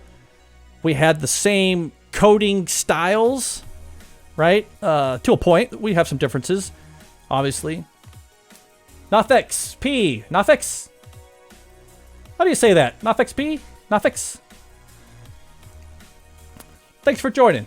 Hello to you. But yeah, I don't think I've ever thought about what a successor, like how I measure that, I have never considered having a successor. Yeah. I plan on being the owner of Prism until the technology is no longer valid or until I win the lottery. I'm just kidding. Even if I win the lottery, I'll still work on it. Still need a hobby, right?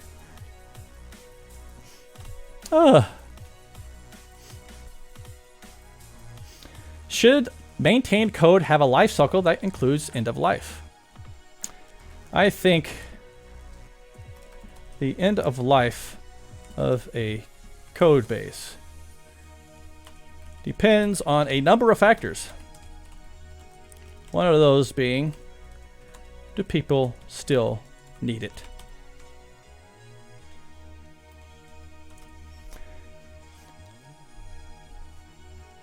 AGR, I'd work on stuff like that more if I won the lottery. Yeah, no kidding. Stealthy says, so what happens when a bus decides not to brake and swerves out of your way and kills you? Well, I work from home. So, no, I get your point. I could have a heart attack at the gym because I'm pushing it too hard, right? Whatever. Well, the great thing about it is it's part of the .NET Foundation. Okay, so Prism is part of the .NET Foundation. And Dan, he's already a co-maintainer right now. So it's not like the code base is locked. No one has access to it. The .NET Foundation has access to our entire repository. Excuse me. And so they would be able to find other maintainers who would want to take that on. Yeah, so maybe I should put that. If in the unlikely event that I should win the lottery, I don't want to say die. That's so, I don't want to put that on myself. I'm gonna live forever and move away to a deserted island. Prism belongs to the .NET. Why did I do that? Oh my gosh. .NET Foundation, which would be responsible for finding a replacement using their established standards. Which means, who wants this? Anyone want this? Yes? No? that's what that means. You know, most code on GitHub was developed by, you know, normal developers, everyday people who want to share what they have created. Code is made available freely to everyone to do what they wish.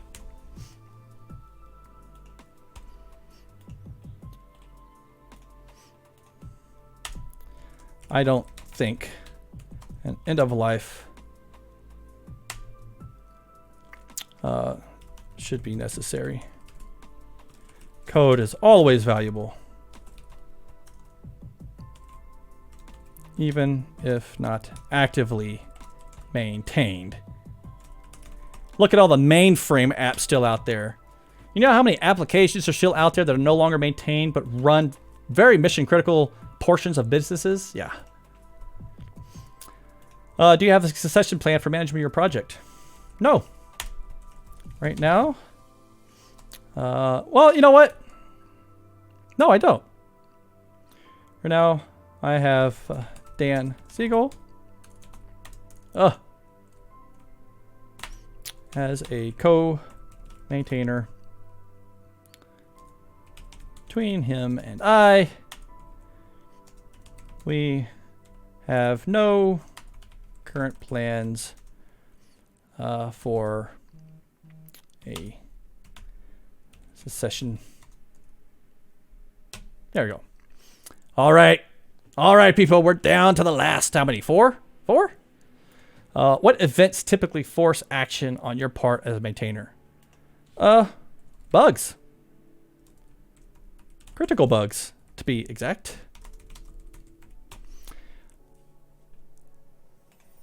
Right? I mean, anytime we get a critical bug, we want to fix that as soon as possible. Now, I don't have to, which is a great new mindset I have. Like, I don't have to. If it's that critical, the code is there. You can fix it your freaking self. Or you can wait until I have time and I can do it then. But if you need it right now, fix it yourself. Right? What do you think about accountability in the open source community? The project you maintain, the project you depend on, who's doing it best? You know, I don't know who's doing it best. I don't know if anyone's got this whole OSS thing figured out. You know, Microsoft does a pretty good job, but I kind of have a problem with some of the things Microsoft does with their OSS, which is essentially look for free labor, right? There's a difference between a company providing something open source that they maintain because they have employees that are paid to do this, and accepting, you know, like a PR every now and then for a bug fix or something from the community. That's great.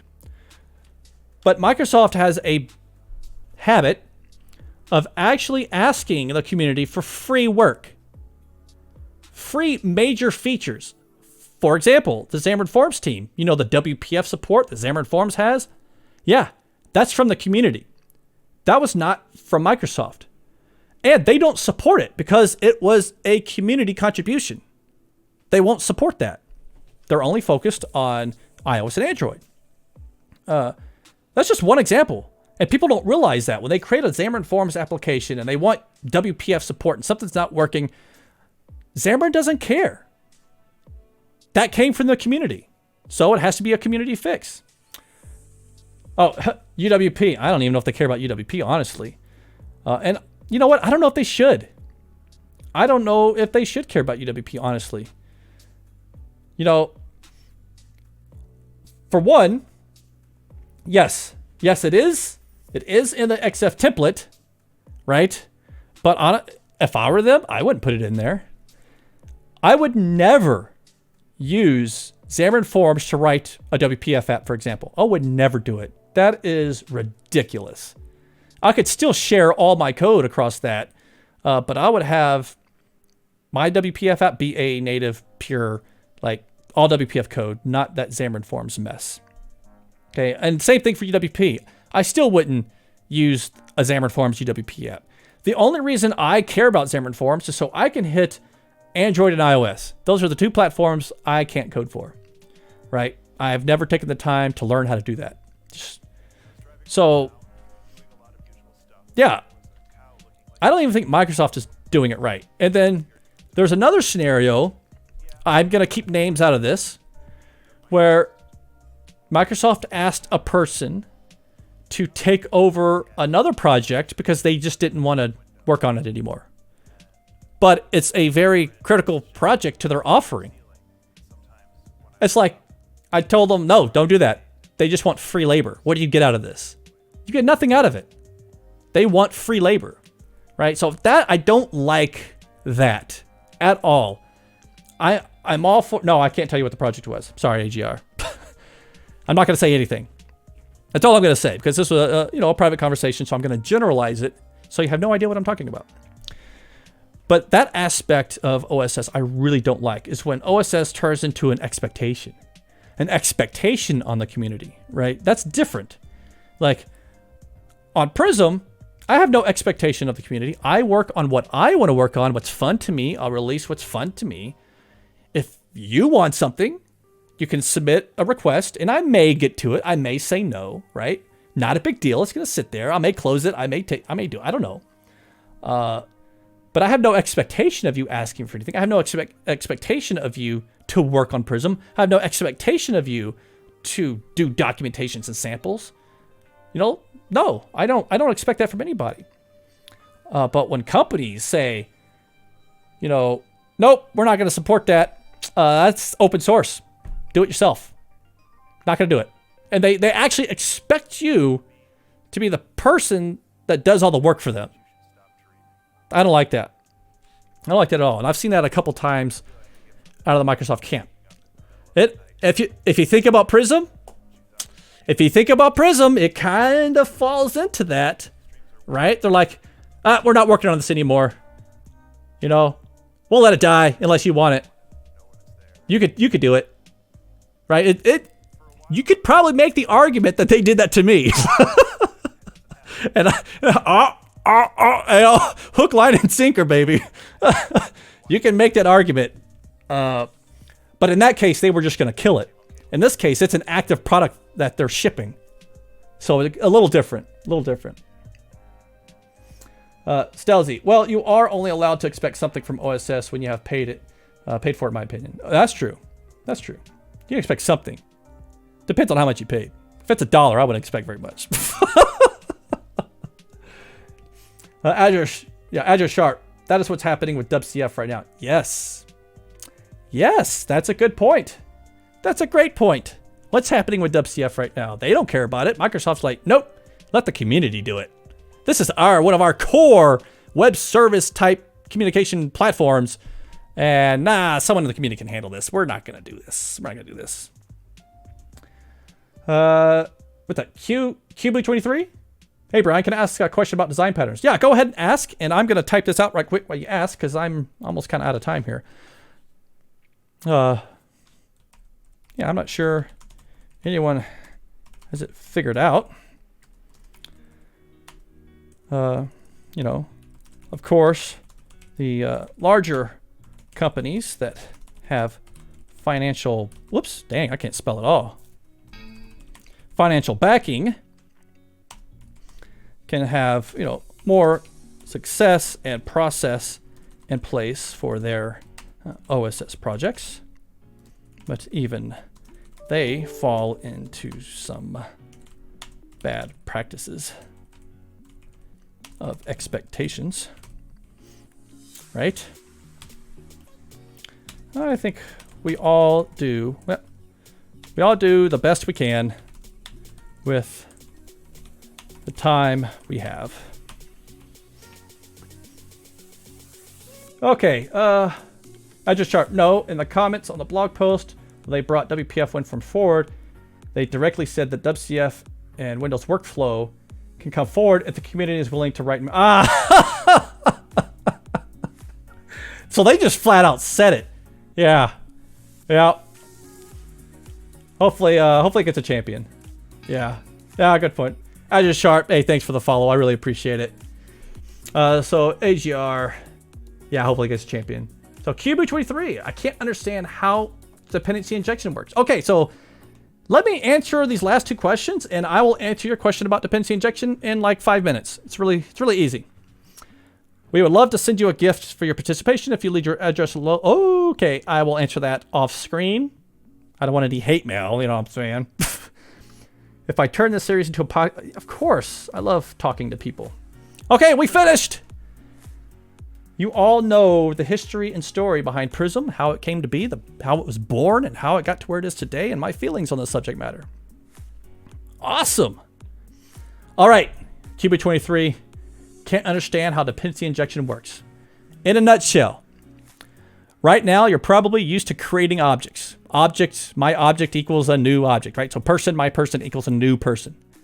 And our, you know, person service equals new person service, right? You create that code in your classes all the time.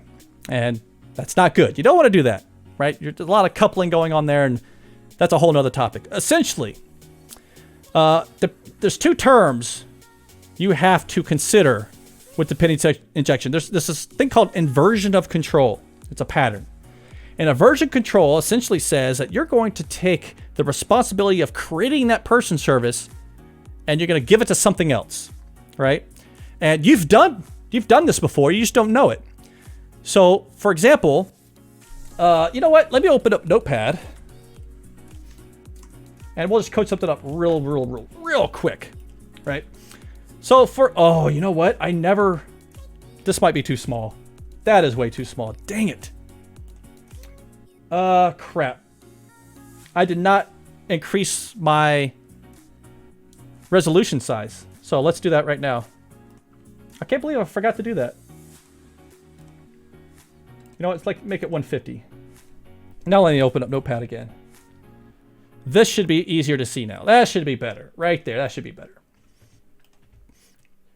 Okay. Well, I have Notepad open. Okay, so you're used to doing something like, you know, person, service equals new person service, right? You're used to doing something like that. And you'll do that anywhere. Well, this is not good. Is it still too small?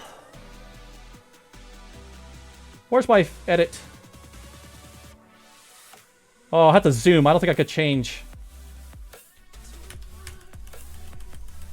Bam! That's big. Right? Now, let's say I have a view model. Now, what I was talking about is you have probably already done inversion of control. Because if you're inside some class and you call this method, you are creating this. Inversion of control says, I'm going to give this responsibility to something else. And that just simply means maybe it's the view model. So maybe you're passing this in a CTOR, right? You pass it in the CTOR. Whoops. Forget my misspelling. I don't care. Okay. And then in here, you're creating it. That's inversion of control for this class. So if this view model is expecting this service, the class is not creating it. You are, and you're passing it into the class. Okay, so that's inversion of control. You're taking the responsibility. AGR, I thought we wasn't going to be decoding today. I know, I can't help myself. I can't help myself. All right, so you're taking the responsibility from this class, this view model class, right? So let me, we'll say class. Here's our constructor, right?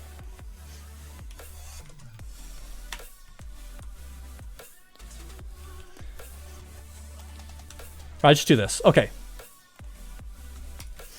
So this is what your view model would look like, right? You seem really excited for this distraction. It's a great distraction. It really is. Okay. So now we've moved from creating this inline in the class, okay, and we've passing it in now. So we've taken the responsibility of creating this service and we've given it to something else. We don't know what it is. The class doesn't care what it is. But it's something else. In this case, it's you, right? So this is where dependency injection comes in. So this is just another mechanism to achieve inversion of control. Instead of you creating this object and passing it into the constructor, you're going to use a dependency injection container. And all a container is, this is all it is. It is a dictionary of types. Right? And it's just maps. Whenever I ask for this, I'm going to give you that. So if I were to say, I'm going to ask in my constructor for an iPerson service. Okay. I no longer have this line of code. There will be a container somewhere that you register. They all register like this. And you'll say, anytime I ask for my iPerson service, give me an instance of person service. Right? That's all you do. This is essentially registering with that dictionary, right? Just think of it like that, a type. And so now the container knows about that type. So in your view model, I can say container.resolve, for example, iPerson service. Oh, sorry. Not that. Sorry. Resolve. What is it? I'll say view model. Now, this is where the confusing part comes in. All I said was I created this view model from the container. But since the container is creating this view model for me, it's going to look at this constructor. And it's going to say, oh, hey, view model. You know what? I see that you're asking for this person service. Let me search my types, my dictionary of types that have been registered with myself. And if I know about them, I will create that object and I will inject that in the constructor for you and give you that instance back. That's all it is. That's all it is. Now you can get a little more detailed about how things are resolved, and there's some rules to things, singletons and instances and transients and all that. But take all that stuff away. It's essentially dependency injection is using a container, right, to resolve your dependencies. Instead of you having to manually pass them in by newing them up, you abstract that away, and now your view models are clean, testable, extensible, right? So just think about everywhere you had new person service, right? Everywhere you had that. Actually, let me go back here. Let me go do this. Let's say you went to this way, this approach, new view model, my service, right? You had to pass this in. Now, what happens if you made a change and I added a logger to the constructor of that class? Well, now every single place in your application, you have to go update that constructor with a logger, right? That you create. So you'll have to create that logger and you'll have to pass it in. Well, if you're using dependency injection, you don't have to change anything.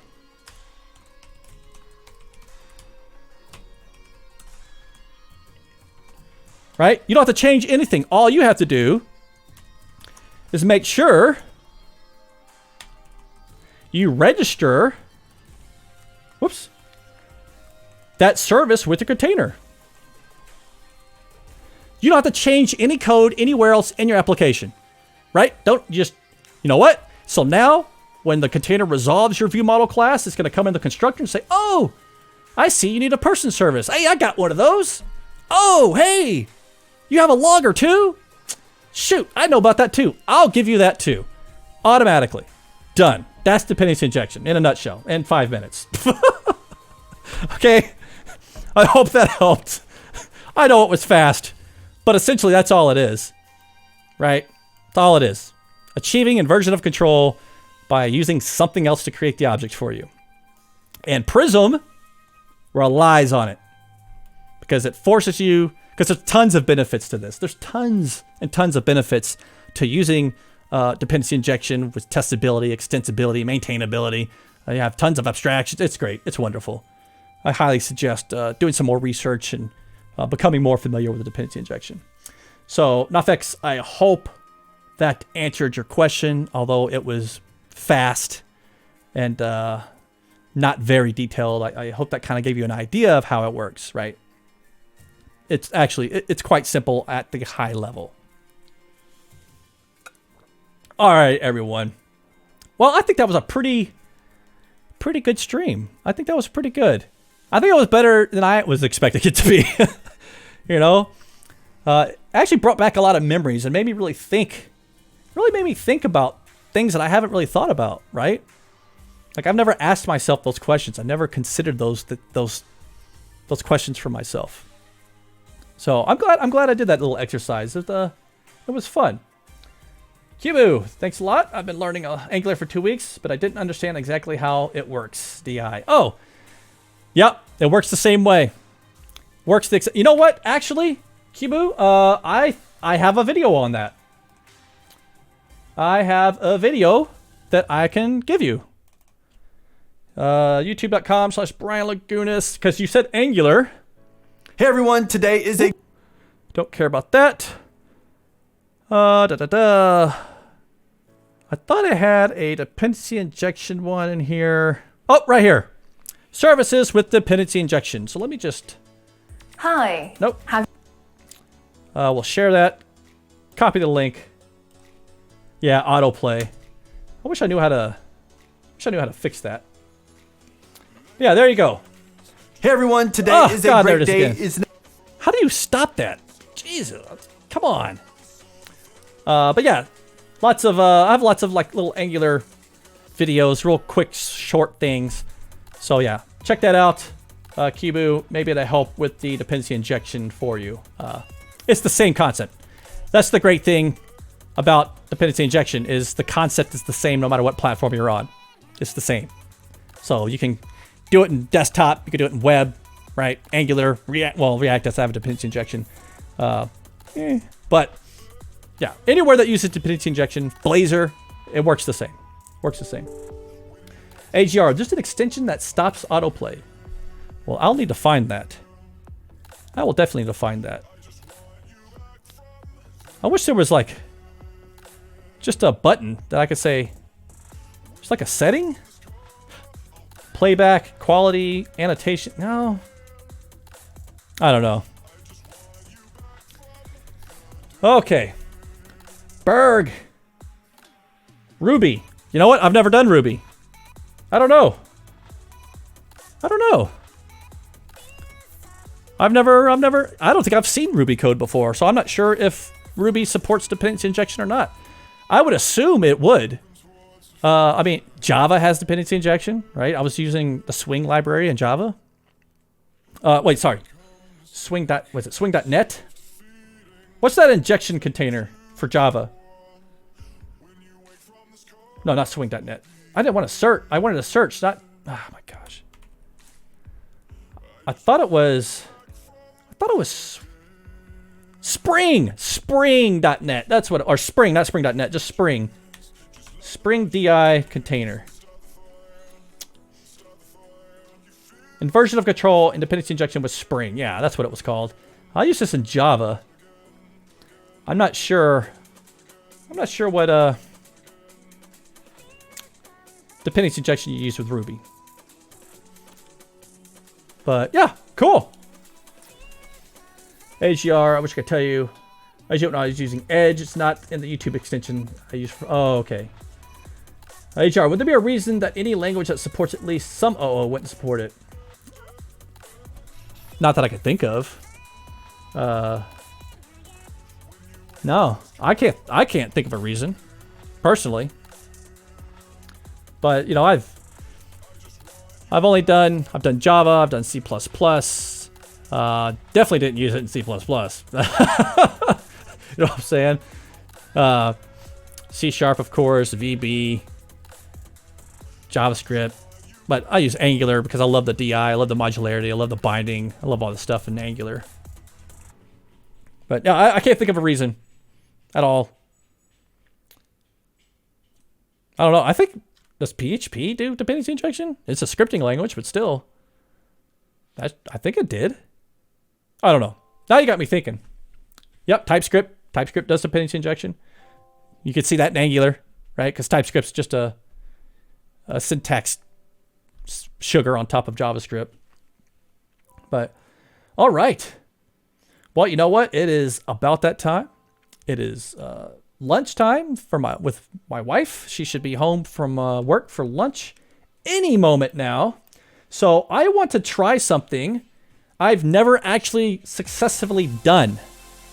I want to try to raid somebody. I've never done this successfully. So let me raid.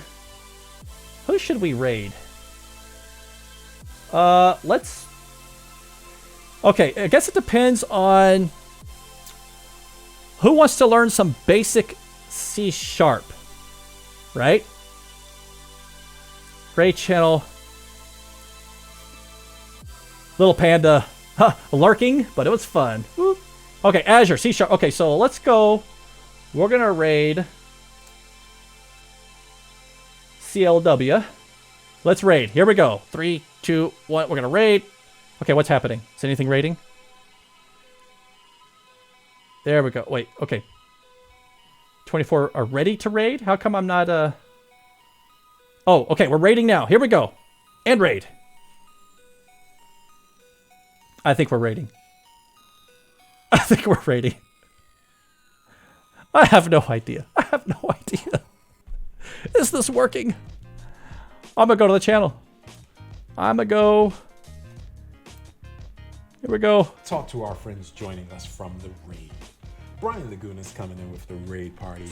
Listen, welcome so much, friends. Super glad to have you. Welcome to the stream. I'm just looking to the side here. I see we've got 27 some odd folks hanging out with us today. How cool is that? There we go. I hope you all enjoyed your time over on Brian's channel. What was Brian doing today? Brian, I hope your stream went really well. Definitely let us know what you're coming on over with, what you all were working Thank you, on, Kubu. I appreciate it. Many thanks to everyone. on this channel. I'm going to hop on CLW's stream now. Today, Thank you, everyone, for joining me, and I will see you next time. Have a good one.